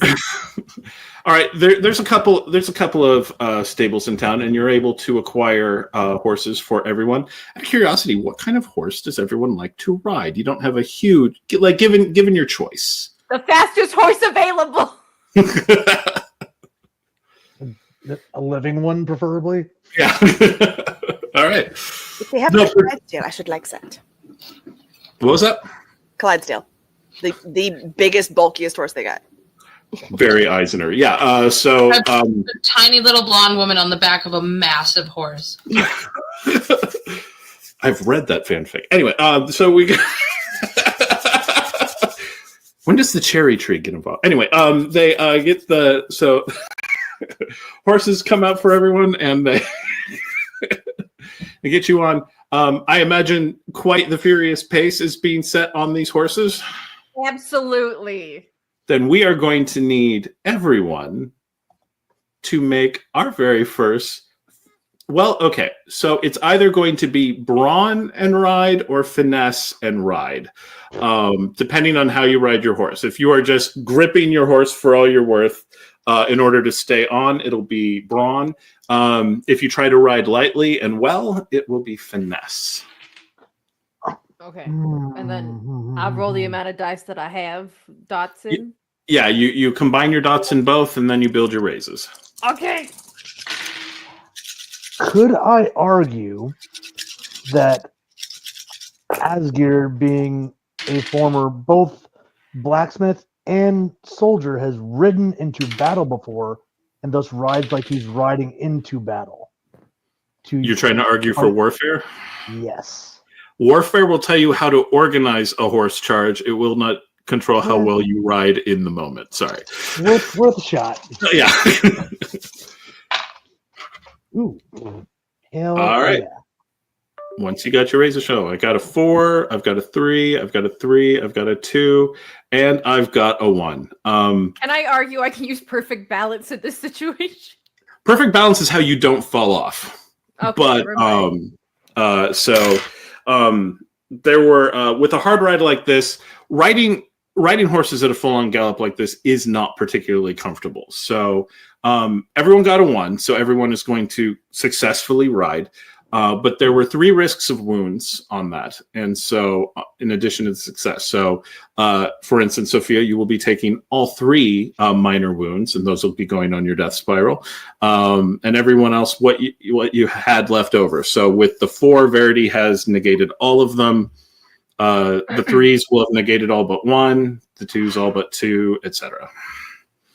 Are we healed Verity, from everything that happened before? Yes, you are. You all are starting on a fresh slate. You've had time, and I'm good at writing. and Verity.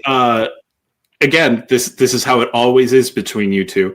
Sophia had the great moment of interrogating the guy, and now Verity's the one who's clearly doing the best on the horse, managing to get ahead and being the lead as the group travels down. I love the looks you both are giving each other. I got this one. You start riding wildly down the road, and there are signs of trouble along the way. Like you'll occasionally pass like what looks like a piece of a coat that got cut off. Maybe like someone else got sliced by him and is like pulling it off, or were trying to bandage themselves as this cart was going pretty heavily down the road. And you're all riding, keeping an eye on the road around you for any clues. Who has a notice of 3 or higher? It can only be 3. None of you have boosted notice. So, no one? All right. There's no obvious sign of turnoffs or anything like that as you're moving around, taking the different rides down the road. But then Demetrius. Oh, no. What's your notice at? 1. You're a 1. Never mind. Does anyone have a 2? Okay. Alastriona and Nikoletta. As you were writing down, Verity is just so dialed in on her ride that she's not particularly looking. But Nikoletta, Alastriona, you are someone who generally tries to keep other people safe, and so you are reading the lay of the land. And Nikoletta, you're from Eisen. You always look at the horizon forever and always when you are not in a settlement, because that's just how you stay alive. And as the two of you are scanning around, you see a place that looks like an excellent place to stage an ambush. Coming up ahead, both Alastriona and Nikoletta would notice that a hill that's coming up ahead. It does not have an elm tree growing out of it, so this is not the hill that will have the cave in it yet. But it does lead to a blind turn in the road coming up. Very loud whistle, and she pulls her reins back. Yeah, Alastriona would have tried to get her horse in front of everyone else and just sort of like create a barricade of her. It's like, stop. Asgeir and Demetrius hearing this. All right, Demetrius pulling up. There is likely an ambush around here. Be a perfect place for it. Verity, you're writing very well with great intent. When you hear the whistle and Alastriona tries to pull you aside, does Verity stop? You did have the most raises, so you are the one Alastriona is definitely not able to cut off. I swear to God, woman. We get the brother kidnapped, then the sister. We gotta go save both of them. It's the worst day. Hey, Because it's Alastriona, she would actually like regard, and she would pull up her speed but not fully stop, and would be look at her for information. Like, do you see him? This is a place easily could be an ambush. Can't see you around there, yeah? I want us to be careful. Well, what are we supposed to do? Just let them take him and walk slower? I didn't say we were gonna just stop, now did I? I said we need to be careful. I think the best option here is probably going to try to be to what is it called? Counter this. Alastriona, do you think you could who's best at sneaking around? We could try to see if we can maybe circumvent whatever might be happening up there. As it happens, your best sneak is Arnau, who I'm going to say is finalizing the paperwork on the Castilian Princess, and I do have another option. The ship formerly known as the Castilian Princess, and so is not currently present. Is Asgeir like saying he's got an idea out loud? Yes, if it's a trap, then we spring it and anticipate it. They'll never see it coming. This is also his way of earning a hero point when he throws himself into battle, throwing his opponents off kilter. I mean, it is we are here to save Verity's brother, so regardless of the danger, we should go ahead. Because I also get a hero point when you stick to the plan, regardless of the danger. We are going to be best friends. What plan is even in place, man? Just to ride until you find the thing. I agree with them. Let's get this over with. I will get a point if I act hot-headed. I'm trying to initiate that. Huh? Okay. Don't we have the same quirks, you said? Cool. Here. I chose 2 different ones. So yeah, I was gonna say her second quirk, because you can mix and match them. Same quirks, different arcana. Yeah, but wouldn't she get a point for when she held her blade to that guy's throat to get information in order to fulfill her duty? That's true. That's not a noble ideal. Yep, that's a hero point for you. Yes. You're now at 2. Because Verity was not using her sword, so she was just back there being like the guy. Yeah, you weren't trying to defuse the situation with words. No, she was over your shoulder being like, "You heard her, now speak." All right, so everyone seems to be going for the charge. We might as well string Alastriona's going to let them all go in front of her then and let them spring it and then point and go, told you so when it happens. Yeah, Alastriona and Nikoletta are in the back right now. Like, no. Actually, hey, Dan. Yeah.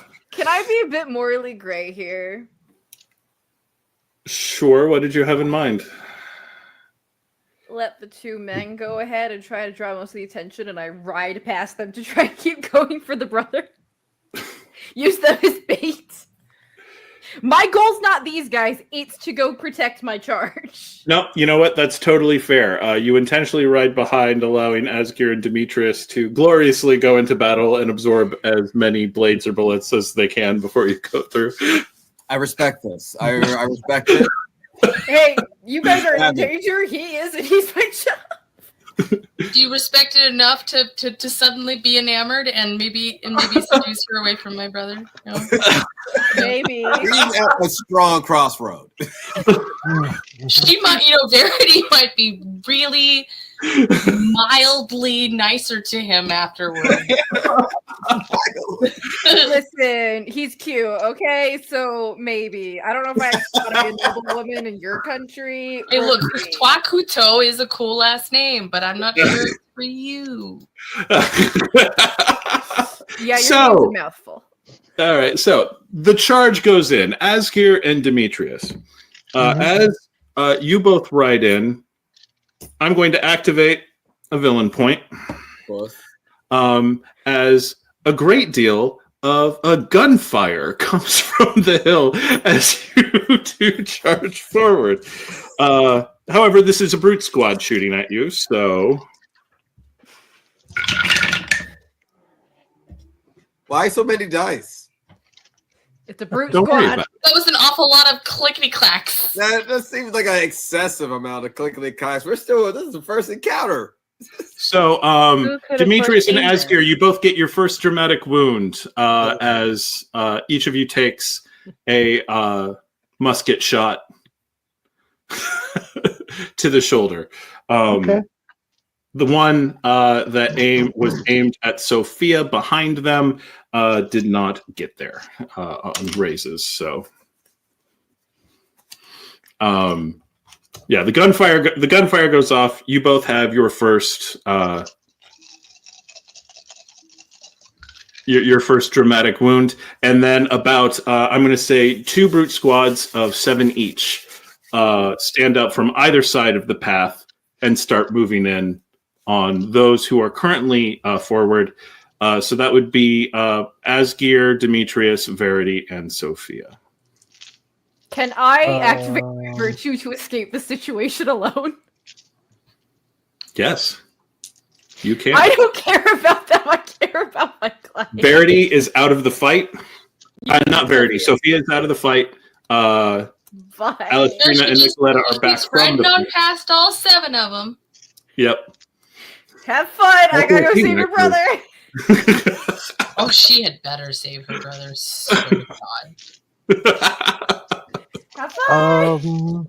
Okay. All right. So we need combat approaches. We'll start with the ones who are in it first. Asgeir? He is going to basically, as they're riding, he's already pulled his axe out. And as he sees these two groups leaning in, turns to Demetrius, keep riding! And launches himself off the horse and just into the fray of one of them. Which, speaking of, I'm going to use into the fray to immediately remove one of those groups of brutes without not rolling any dice. Right. That does, the take all the brutes out with one hit does cost a dramatic wound from you. That's fine. Yeah, so you're up to your second dramatic wound. So Asgeir deals with one of the brute squads just immediately. He's taking wounds, he's taking hits as he's doing so, but one of the brute squads is gone. Demetrius, what's your approach?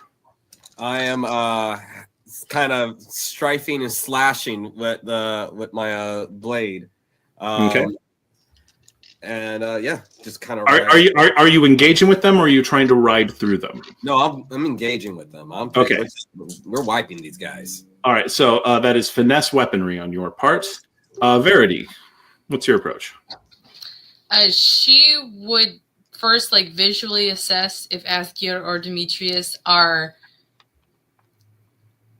too much enabled by being shot by muskets. How damaged they are. If either of them are in need of anything before she starts helping fight. They are. They're in it. The fight is kind of in your way. So if you want to guys between me and both of them, I can't really see them. Yeah, Sophia needed to use her hero point ability to get through the fight without engaging, and it didn't bring anyone with her explicitly. And so I love my hero virtue. So there's 10. There's yes, at the moment there are 14. It's going to be 7 after Asgeir's ability actually triggers. It's not there. So she would pull her sword and dagger and start cutting her way towards Asgeir and Demetrius to basically make it to where they're fighting as a trio and not her on one side and them on the other. All right, finesse and weaponry. Nikoletta, Alastriona, they have been ambushed. The fight is on. Are you all still just watching and say best of luck, or were we?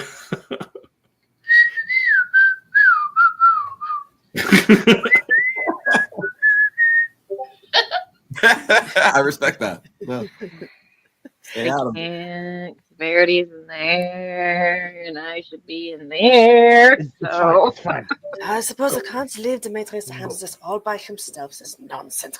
Run and get shot. Stupidity. So Nikoletta shooting. Sorry. Finesse and aim, and Alastriona just riding in and slashing away. No. Well, so it's just gunshot. Can we actually see who's shooting? Yes. You saw a bunch of guys came up from behind the hill, fired their muskets, and now they're charging in. Okay. Since we didn't actually go in horses blazing, did they see us? Do they know that we are there? They are not immediately engaging you, no. Okay, I'd like to try and sneak around behind one side of them to slash a few from behind. Okay, go ahead and give me your wits in warfare, because you're doing this all crafty-like. Don't forget flair if you have not made this roll before this scene. And so our counts, we have 4 raises from Nikoletta. We had 4 from Verity. 5 from Demetrius.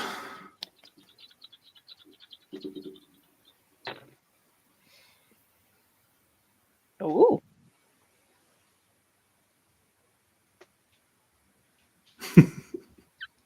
Four. All right. Y'all are good at this. And at first, the battle looks like it might be a little bit tough. They have the high ground on the hills. They're charging from elevated position. They'd caught Asgeir and Demetrius off guard with the shots from the muskets. And then all of a sudden, everything goes bad. It's just cuts and swords. Verity and Alastriona's swords are just moving through. All of a sudden, like one guy is coming up and might have been about to get a hit in on Demetrius from behind when suddenly he hears another gunshot go off. And the guy who was about to hit him just falls. And Demetrius glances over his shoulder, and there's Nikoletta holding her pistol. And then another group is stepping back to kind of get a feeling for what they're going to do, and looking like they might be able to catch Asgeir offhand, when suddenly Alastriona comes from out of absolutely nowhere behind them and drops 3 of them with a very cool slash, and they go down. Meanwhile, Asgeir came in like a wrecking ball. Like there was a group of guys, he dove into the middle of them, and Miley Cyrus. and when the dust settles, they're all down.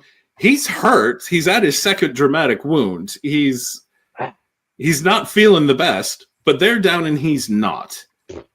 We're fine. And they're all down.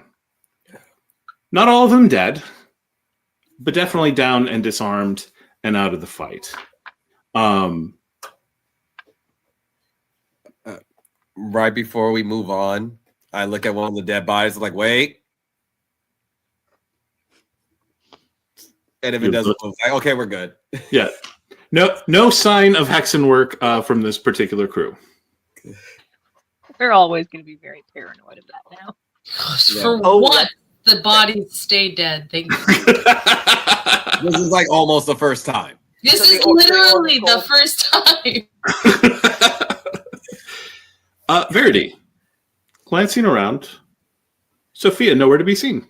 Shock. I'm sorry, I'm doing my job and not I would protecting do it you. better than your job. All right. Nothing really Is anyone searching the bodies? Is anyone doing anything? Or are we just immediately... Oh, Nikoletta? I mean, if everybody else charges forward, I'll catch up in a minute. Okay. If there's Harvesting? any quality tips, Just some nails.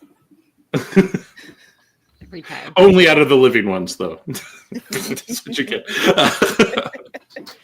I mean, nails keep growing after you die, or at least look like it. That's true. Yes. After you...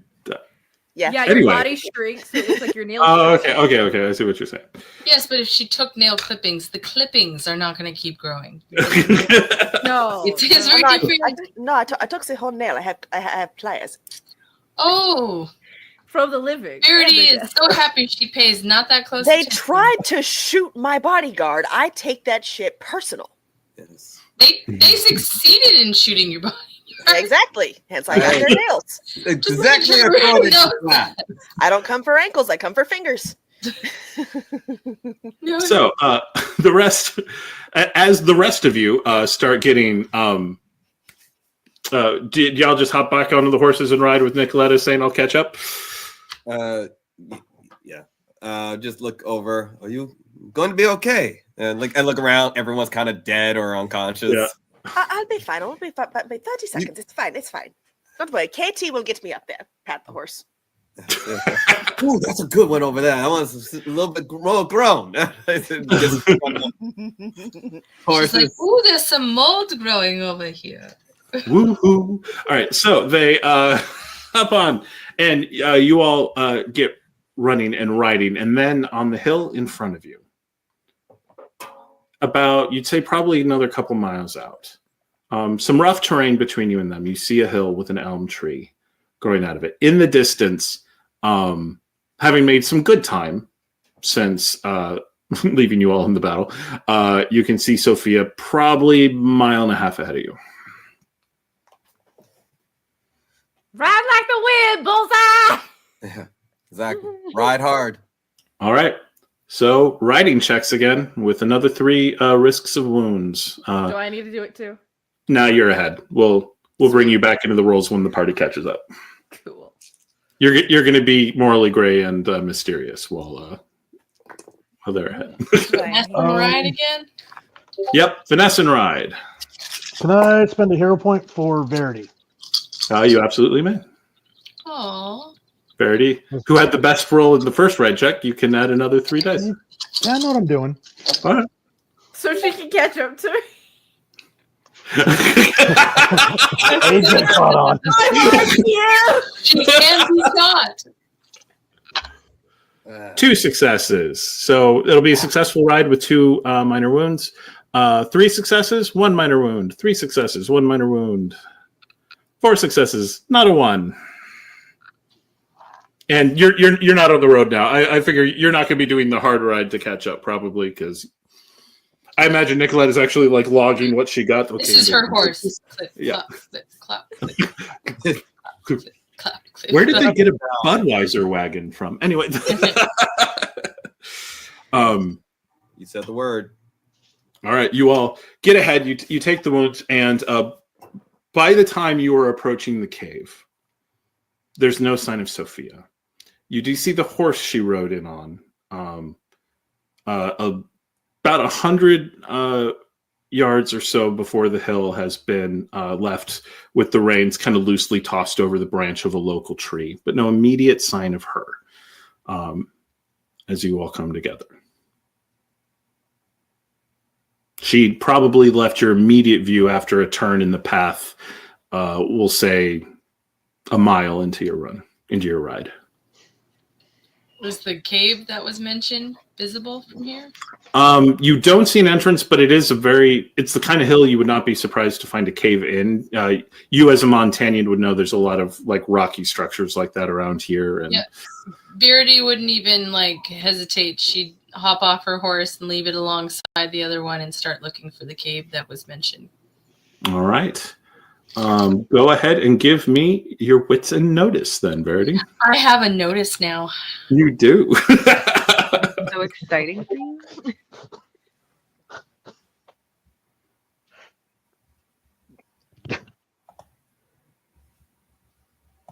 But can you be noticed? 2 successes. You are making your way around, and you do get a little bit of a trip. You're noticing things, but not necessarily everything. You also weren't really prepared for this, so you're not really in your adventuring clothes. This all happened relatively quickly. I'm never dressed for the occasion. It's so annoying. So that's going to be one more minor wound for you, but you do see the entrance to the cave, and you see the man guarding it before he sees you. Yeah.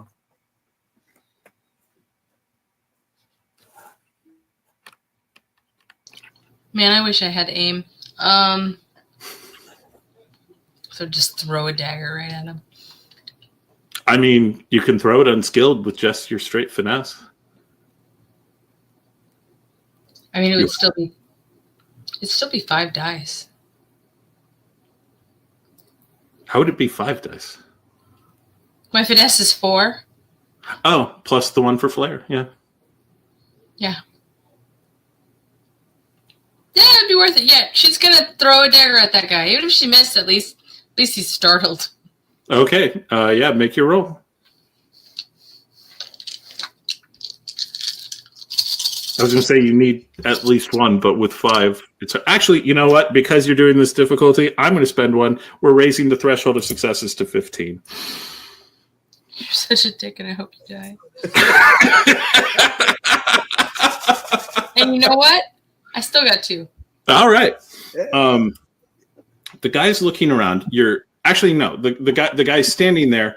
Your dagger flies, thunks into his chest, and there's absolutely no reaction.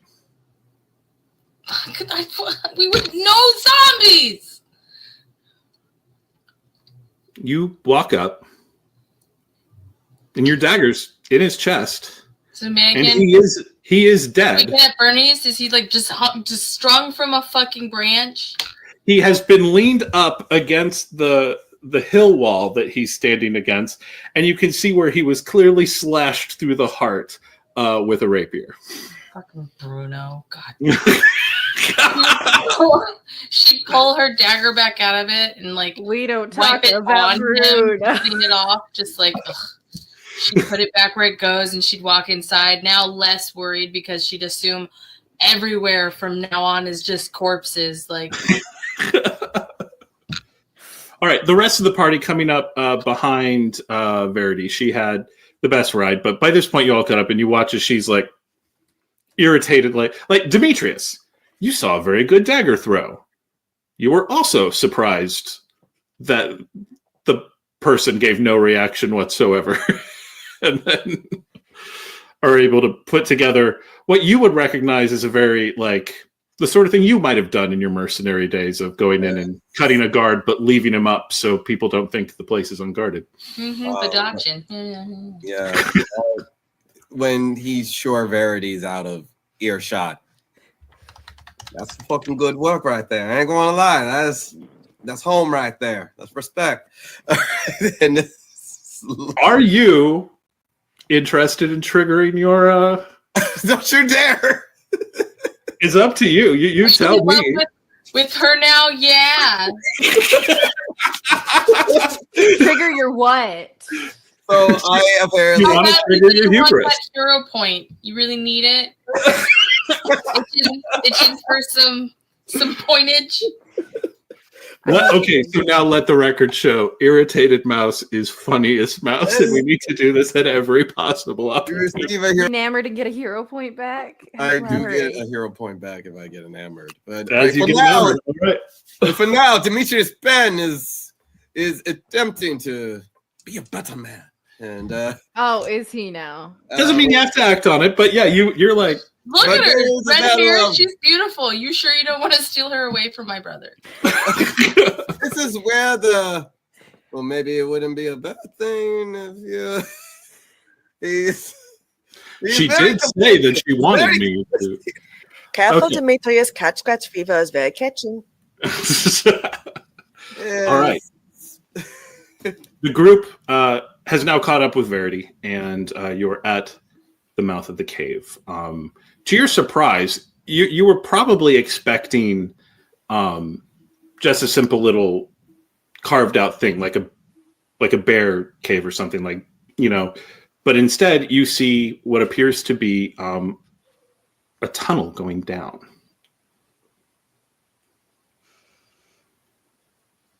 Why are they always going down?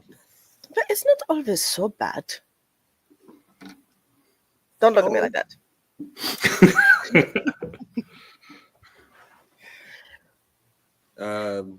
Torch?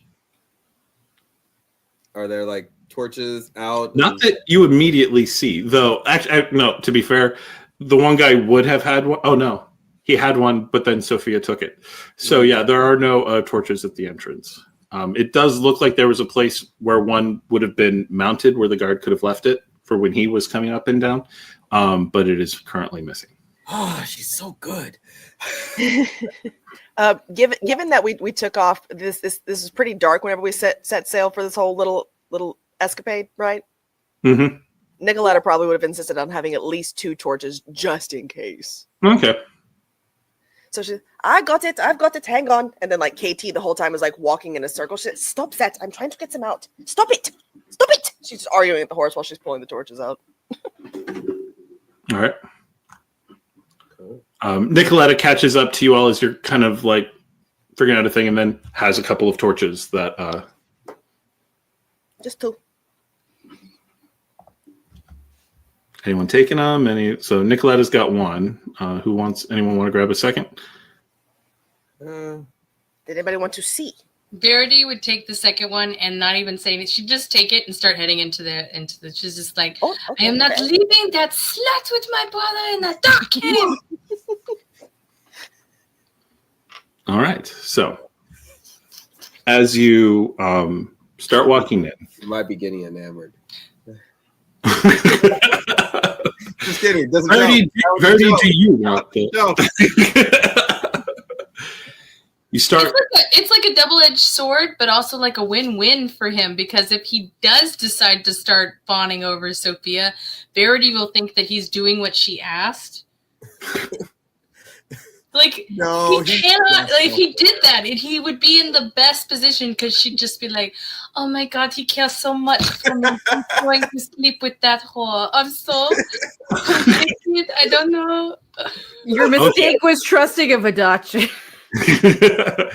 As they as you make your way into the cave and going down, and with the torchlight, you're able to navigate. You see a few places where it looks like people might have slipped off the better gravel into the more of the muck of the cave. This does look like it was intentionally dug, a little bit of a mine. Asgeir, you would recognize that there's some trace amounts of coal in the area, and so probably it was, likely mined out at this point, because you don't see a lot of stuff around, and then of course immediately taken over by bandits and the like once it was left. The wood structures that they use to prop the cave up are not in the best shape. Look like they've been it's been here for a while. Your cave is here. Making your way down. What is our approach down into this cave? Are we charging? Are we sneaking? I think that's going to be Verity taking the lead, I'm guessing, with this particular group. Yeah, I wouldn't want to like presume like we charge in and they got Verity's brother like dead to rights, so taking Verity's lead.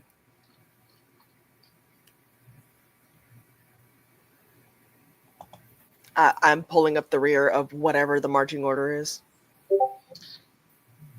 Despite how much she wants to make noise and start yelling Sophia's name, she's gonna be tactful, and she's paying attention from the moment that she realized what happened with the guy at the front.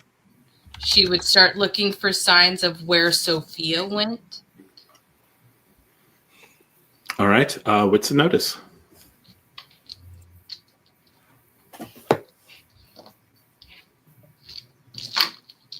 Is it 15? Yep, it's still at 15. You heard what I said before. Oh my god! 2. All right. As you're moving around, That's so crazy. not only do you 2 8s and 2 7s, so 15. Like, it's crazy. nice, good job. Not only do you see signs of Sophia, you see intentional signs.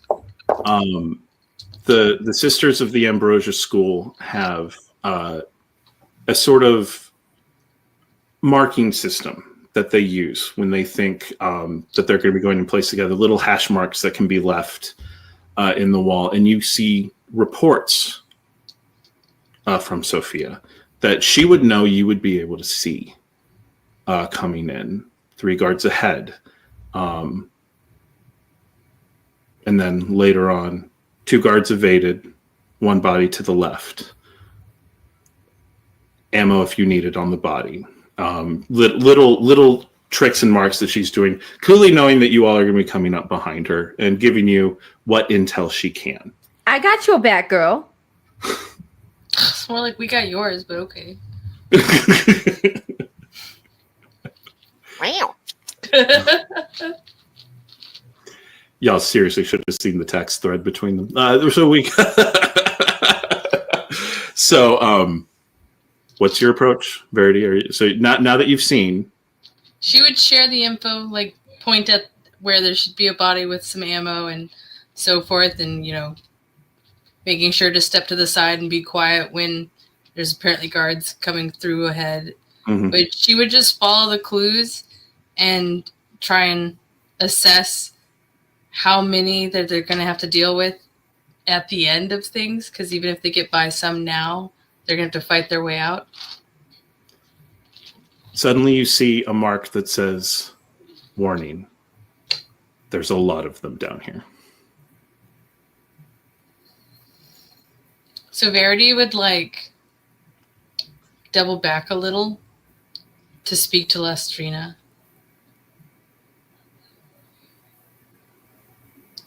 We might have to blow things up.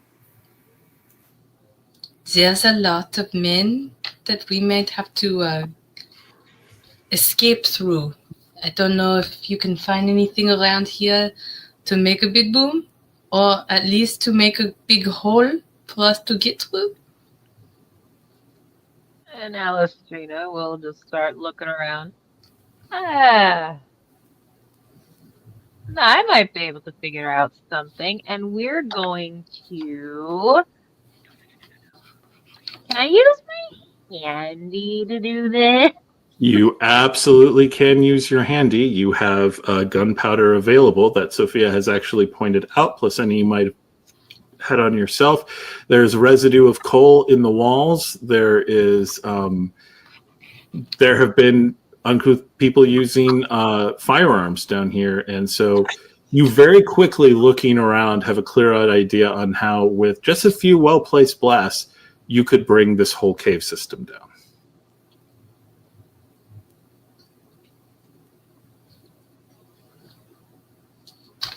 That in of itself is a good threat to be able to make. Okay,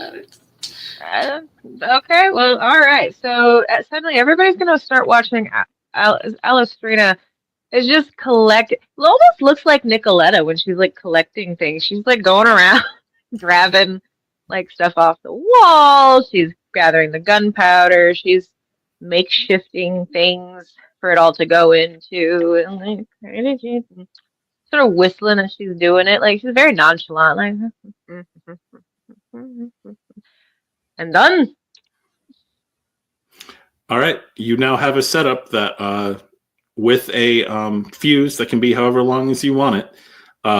Once set, it will bring down at least the whole entrance and exit to the cave, and you suspect most anything down low or below too.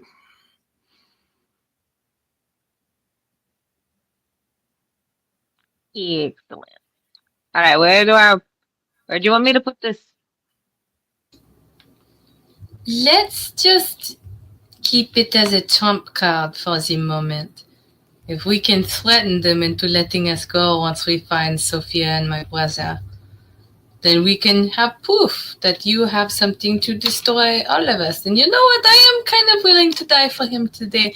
You all don't have to if you want to run back to the opening. But at least he dies not married to her. You know, I have my priorities. I think we need to talk about your priorities. Maybe learn a little bit more about your backstory, something like that. Anyway, I'm very interested in what did Sophia do? She beat me once, maybe twice. I beat her twice too. But still, it's not forgivable. Among some other things, you know, it's just women, life, and school, and ambrosia. And I don't want it. You can all leave. Just leave the explosive. I don't want to talk about it. My apologies. She's gonna give this like, why didn't you seduce her? Stare. Like, what are we? What a lot are has you doing happened here? None of this would have happened if you had just seduced her. You sleep with every freaking girl from here to Timbuktu, and then I ask you to sleep with one, and you're like, I don't know, that's kind of against my grain. I don't know. Like, okay, I feel like I'm touching sore spots, and I am standing perfectly still. All right, so Verity has said the rest of you do not need to accompany her if you do not want to go into a mine that has been rigged to explode. What are people doing? I'm going into the mine that's probably going to explode. Yeah. We didn't come here to make good decisions. I am going in anyway because I am short of one human heart, and if there's dead bodies everywhere, they don't need their hearts. Actually, you have passed the one, like Verity would have pointed out. There's one right over there. Quick question. Does it have to be intact? Does it say? Where's Sophia been just like mincing all the hearts? The fastest way to kill someone with a rapier is through the heart. Or cut their throat. Technically, well, I'm not did the throat and at least one. Are you saying technically no, it doesn't have to be intact? It doesn't say. It just says I need a human heart. Okay. It would be funny to me if you couldn't get one because she kept slashing them in the heart. I'm going to say that just for flavor now. You keep going, ooh, there's already a... Oh. Well, I can't use that one. It makes sense of why she leaves some of them alone. Yep. You are eventually able to get the heart, but it's like after like the fourth body, finally you find one that got like slashed across the throat, and so that heart you're able to harvest. I'm just a very put out scientist at every other body. Yeah. Are we good now? There we go. Yeah, my headset just completely disconnected from my PC. That's exactly what happened in my mind. It's a thing today, apparently. No, before he goes in, he pulls a dagger from his belt and actually hands it to Verity. You left this on the island. I thought I would grab it since, it's not every day a woman asks me to throw her around with their clothes on. And weirdly, in this moment, as you hand her back her dagger, she fishes out and hands you a locket, saying nothing in this moment. It's like a swift trade where she's like, oh, I got something for you. And she says nothing and then just moves forward towards all of the people, apparently. Okay, Asgeir, This is her locket. We're gonna do the man thing. That's going in the box. We got other shit to deal with. Emotions are for later, unless they are raging emotions, and they're for right now. You bury that deep until you can get to it. One of us already has raging emotions. Like, All right. Into the vault. All right. So, as the crew, into the vault it goes. The crew works your way down, and then suddenly you hear a disturbance and yelling. And the clash of saber against sword.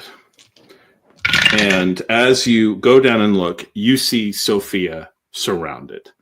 Bandits on all sides of her, as she is fighting with all the talent that a top-notch duelist has. However, duelists excel in one-on-one combat. No one is better at it than them.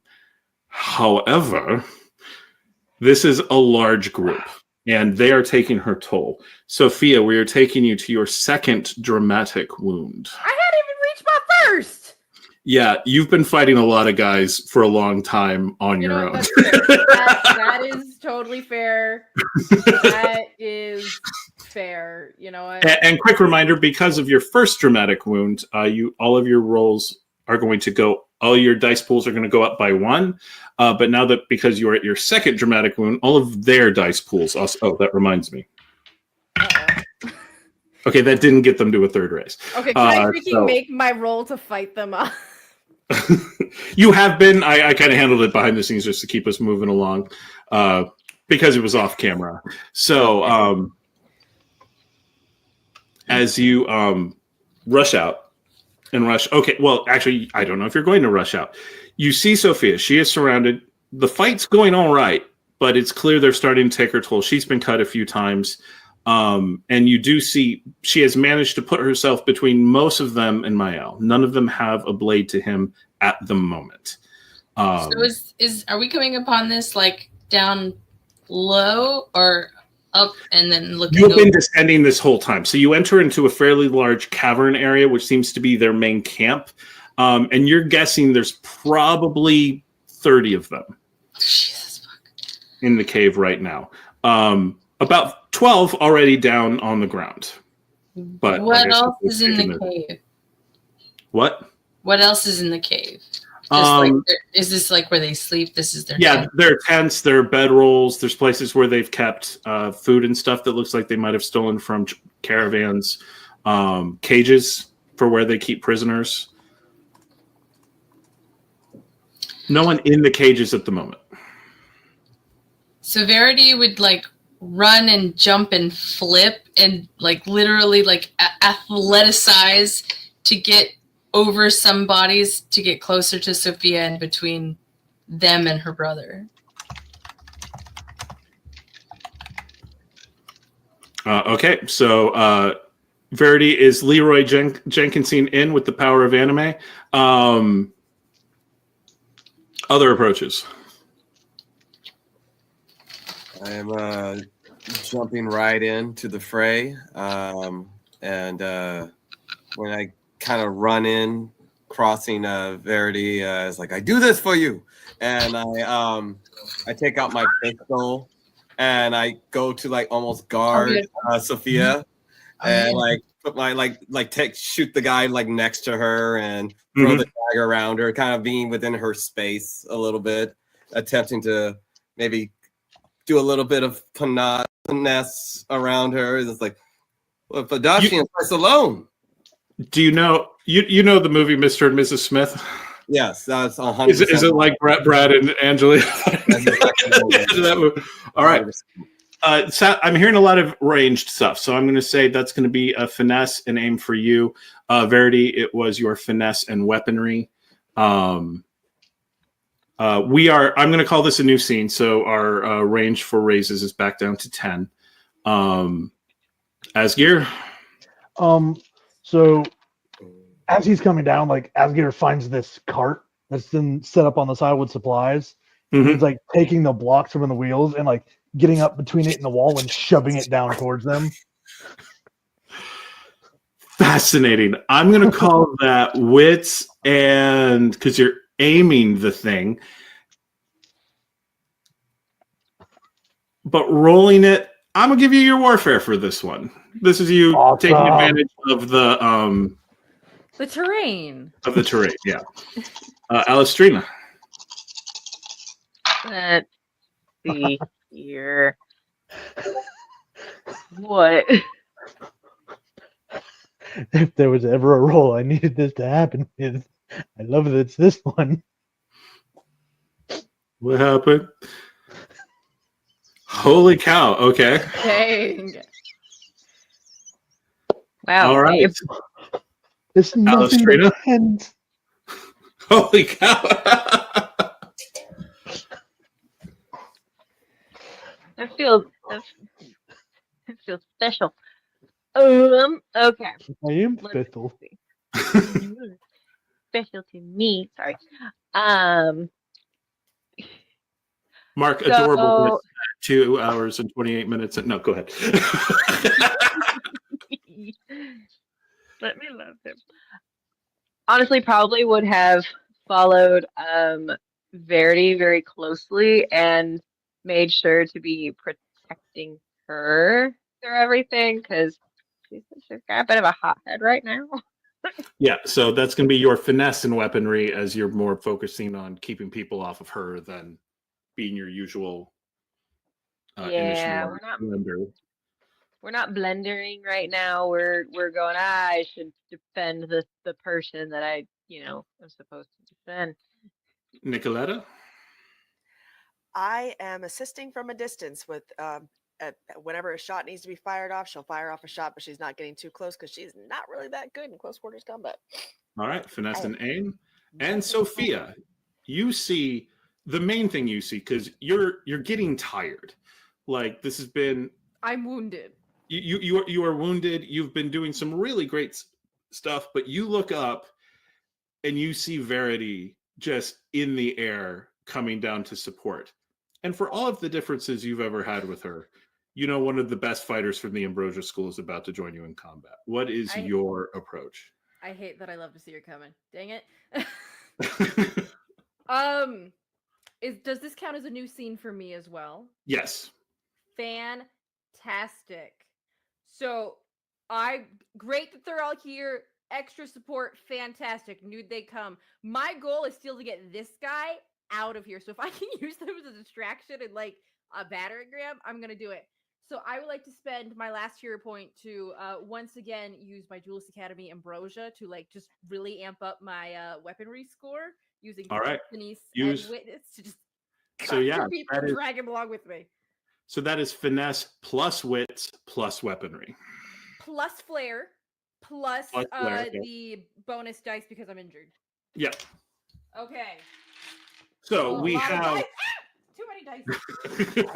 I forgot my extra one for being injured. That didn't do nothing. We're gonna put them into 3 groups of 10. I said 30, right? Yeah. Yeah. That is 5 raises. There we go. So give me the raise count. We have 5 from Sophia, 5, 10, 16, 21, 24, and Verity? 29.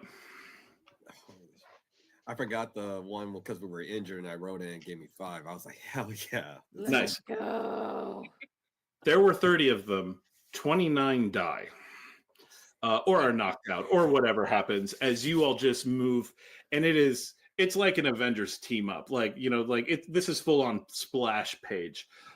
Sophia, you managed to get a hold of Mael and you're starting to maneuver him around out and just allowing the group to take up the job. You do a fair amount of fighting on your own, like people trying to come up, trying to grab at him, and you're stabbing and as you're moving him out. And Verity, you are just nothing but rage as you are moving in. But you do notice that there's a couple times when you overstep and you're like bracing yourself from the hit you're going to get from behind because you cut in too deep too fast. And then all of a sudden, one of Alastriona's blades flicks out and just cuts a guy's throat, and he goes down as you are kept clear.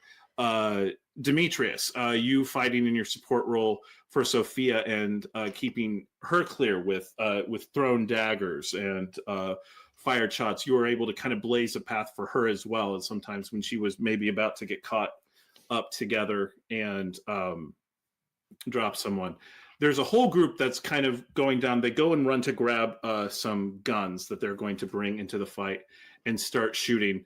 And they're doing getting everything all ready to go, looking up, and then they're like, where's that rumbling sound coming from? And they turn around as this giant wagon just comes down with supplies and plows through all of them. Somehow there is a sound of bowling pins being knocked down as it goes through, and they are just being knocked everywhere. And there's a moment when one of them is coming up and looks like they're actually going to get a shot in on Alastriona, who's been so focused on keeping Super Saiyan Verity down, and then a shot comes off from a pistol and he goes down from Nikoletta's raised position as he gets dropped, and there's only one left. And all this is happening, and he, clearly seeing that they're entirely outmatched, is going to make a run for it. One moment while I roll a not particularly large pool. Awful lot of clickety clacks. I was about to try to intimidate him.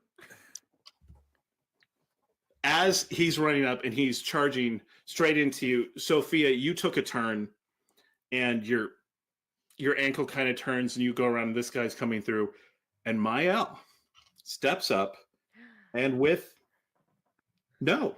his 2 raises, he could have handled 2. He comes in with a punch and knocks the last guy down. Very attractive. Demetrius Penn. I should have done something there. And there's a moment and a breath. We're like grabbing wrists. Yeah. And everyone is down. Demetrius, now's your moment to seduce one of them. I don't know if this is the right moment. Sophia, I'm A buying duelist- 0. so a duelist never drops her weapons, but Sophia drops her weapons and grabs Mael's arms. Are you all right? A bit worse for wear. Thank you. All of you. I was an idiot. He looks at Asgeir and goes, "It wasn't quite as easy as you made it sound, unfortunately." I said a bear. What? Nothing.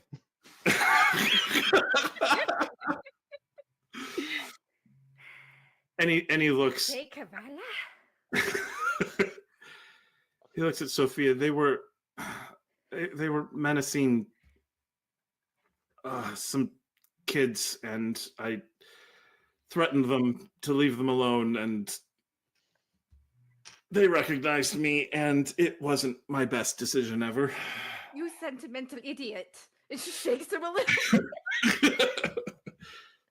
Right. Please don't wander off next time. Yeah. Also, I somehow managed to go underground, even though I was also told not to do that. Very bad at listening. She lets him go and quickly picks up her weapons and shoots them. Yeah, as soon as she lets him go, Verity is like between them and grabs him and starts shaking him as she's screaming. And she's screaming in full French, but like translated to like, "What will my family do if you die? We will have no male heir.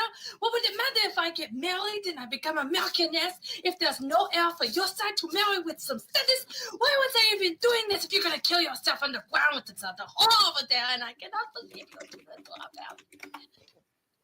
All of a sudden, as you are going on, he gently steps forward. His poor face covered in spit. He gently steps forward and wraps Verity in a hug and says, "Thank you for coming." Guess this time I'm the one who fell down and needed help. You know, I'm the little sister here. Why would you do this? And she would like look at Asgeir because she already knows from what he just said. Are you still in French is the question, though. I feel like Nikoletta's probably shaving a bit of ginger off it. Like, here, it's for headache. He looks around to everyone and goes, I have apparently been a bit of an idiot. I'm sorry. But apparently I don't know that this group will be done even with what well, I mean, they'll be done, obviously. They're very done. They're dead. we have vision. But They're very dead. apparently more will be back to use this cave soon. Let's go! She just grabs and starts walking. Oh, just We're not waiting around! I mean, I guess we can blow it up anyways. Alastriona, or do you want to keep the bomb? I will say, Alastriona, you are very hesitant to travel in anything that might bump even a little bit with this device that you put together so quickly.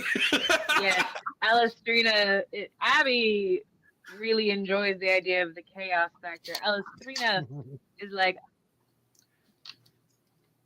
we're not taking this with us. We could destroy the cave, yet make it harder for the others to use this space. That might work, but I am not taking this with us. I do fine work, but it's unstable. I take my daggers bag and rob them. Mm-hmm. Yeah, once it's established Smile's safe, Verity's like opening boxes, rummaging through mail. It's mostly like food, and there is some gold and silver to be had, and clothes and stuff like that too, including some fairly nice like children's clothes.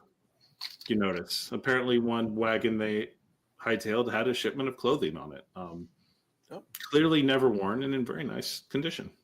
I take those. We know some children. Yeah. Mm-hmm. After so quick go around, there are pistols. None are in particularly good shape. None would be an immediate, obvious improvement to what you have. Those who've been in the habit of carrying that. The weapons are all kind of low grade. If you want the blades and stuff, you do have a very talented blacksmith with you who could improve them, but he could almost do better from raw materials, and there is access to those. So No, it's that loot. No, thank you. Junk loot. Yeah, I got you. They drop common loot. mhm. Take the coin. You get all the hearts you want. Take the coin. Take the ammo. Mm-hmm. You all get to the mouth of the cave, and you can see Mael talking to Sophie. It's like, I'm okay. I got a little bumped up is all. I can ride or walk or whatever we're doing. We're riding. I'm not letting you out of my sight again. Right. Even if your sister distracts me.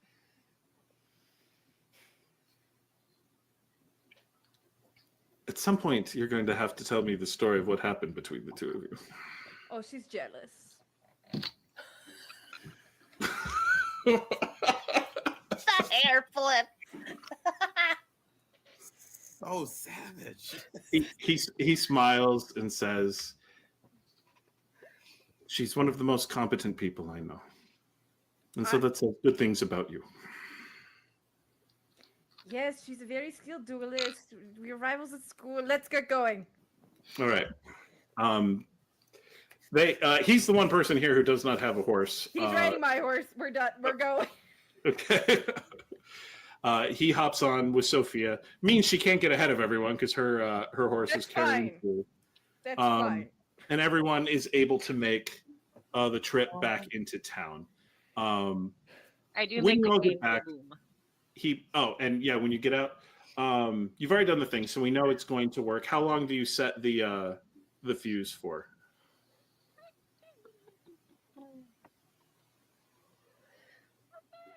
couple minutes. Okay. Not too terribly long, because we don't want people showing up and like disarming it. Mhm. The most important question: do you watch the explosion, or do you walk away? and put No, all- everybody get out. Go, go, go. way. No, no, Yeah. No. Badass We walk- walk away with the explosion behind us. Come on. Yeah. Come on. Cool guys We're don't going to want ride the explosions. horses as the We're blowing explosion it We the- happens. ride off into the sunset. This is not the first time we've blown something up, okay? Okay. Right? So as you all get out and you ride a short distance away, you all hear a thump. And at first you're like, well, that wasn't very impressive.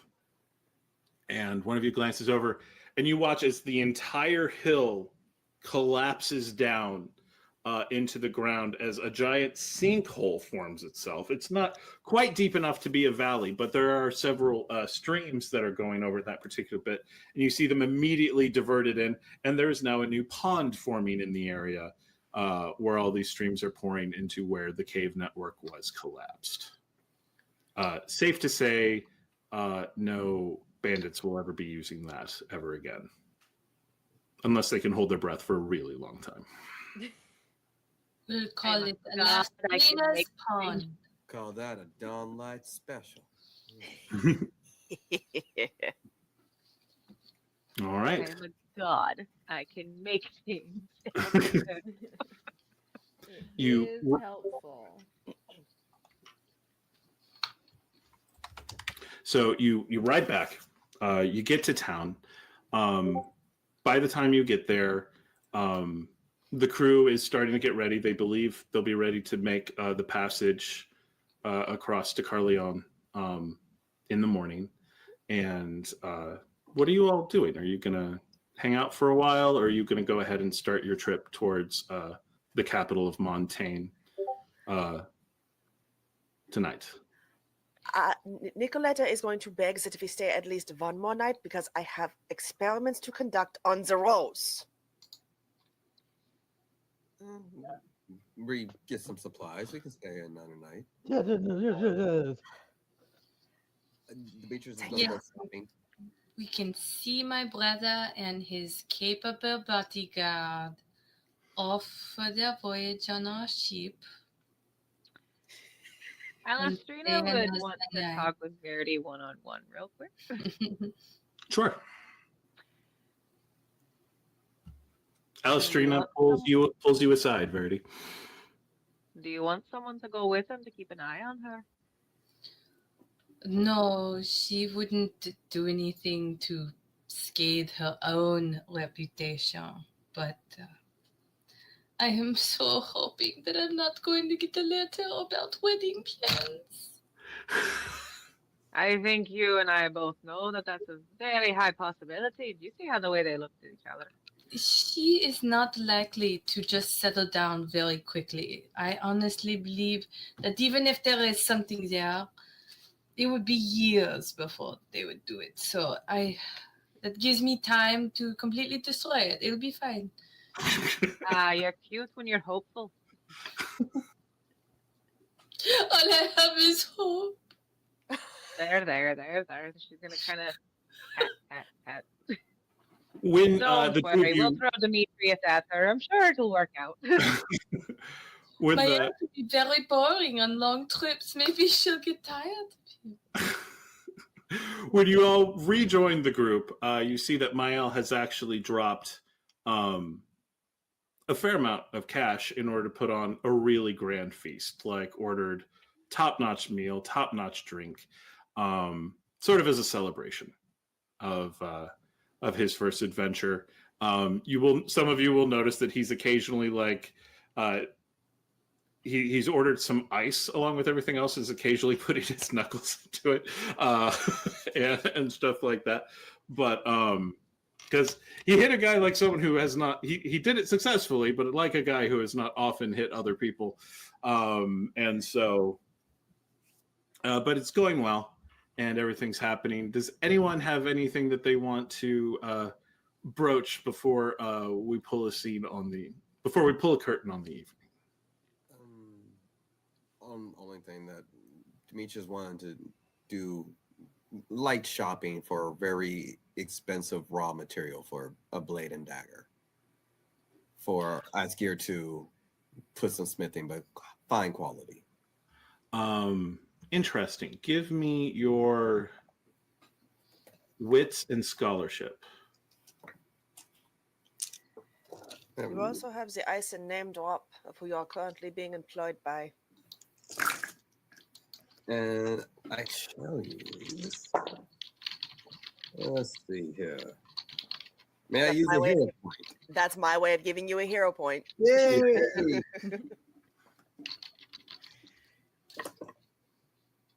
Okay. Well, that's actually not the worst of rolls. That's a 3. All right. As you're kind of explaining to a blacksmith what, or someone who deals in that things, what you're dealing with, he tries to push some basically just steal from another place off on you, but you know better. And you're kind of working. Finally, he's like, I suppose I could put in an order. That's the Monogamy steal. Like leans in with a smile.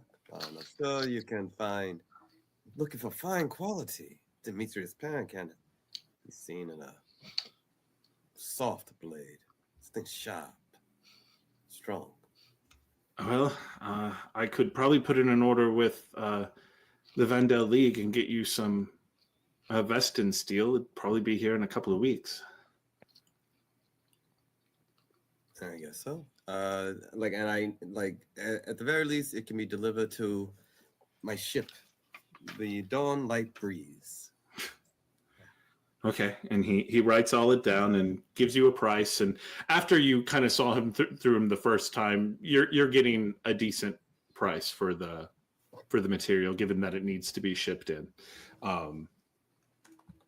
And all that goes down. I love that you're getting the raw materials for a better sword when you're literally walking around with a Dragonizing blade. You did not say it was for him. Yep. True. Fair. And as that all takes place, and there's a moment just of celebration as everyone's going around with two people at the table, occasionally eyeing each other. Is there any of the, hey, you did good, and I'm looking at you in a way that says you did good, but I'm not going to say it out loud, or are we back to are they just full on sniping at each other again? Where do you think those two are at? I hope you're having fun on your adventures. Yes, saving the world. It's so fun. Got you out of home, didn't it? Very true. I will give you that. I have not had to go home. I am enjoying any excuse. Though, if you would like to do me a favor. Oh. Should you be somehow finding it in yourself to pledge forever to my brother, can you put it off for as long as possible? Because that would be a reason I would have to come home. We shall see. I don't know if I'm ready to settle yet. There's so much to do, so much to see, but she glances over at Mael. I don't deny he's a very good man. And she's being like very soft and genuine when she said that. She's not being like flirtatious or I like his money. Like she's like, he's a good man. Yes, it's almost disgusting, I know, if he wasn't my own brother. Even in Vadachi, we have standards. But please, do not make me have to come home to watch you walk down an aisle in a white dress. No, thank you. It would be fun, though, if you had to call me lady. And now resumes the sniping. All right. If she did that, Verity would have to get married to the Marquis just so that she could be a higher rank. Like, it would force her hand. Maybe that's what I want. Maybe this is all a political maneuvering, either to get you specifically or get you into political position. You were hired when you were 14 to swindle me through not friendship into marrying him 20 years from now. And with that, we are going to bring this episode to a close. Thank you so much to AJ Cinematic for joining us in this episode. Thank you so much to Basics of the Game for hosting us. Thank you to Dragon of the Dark Rose for producing us and everything. And until next time, continue adventuring.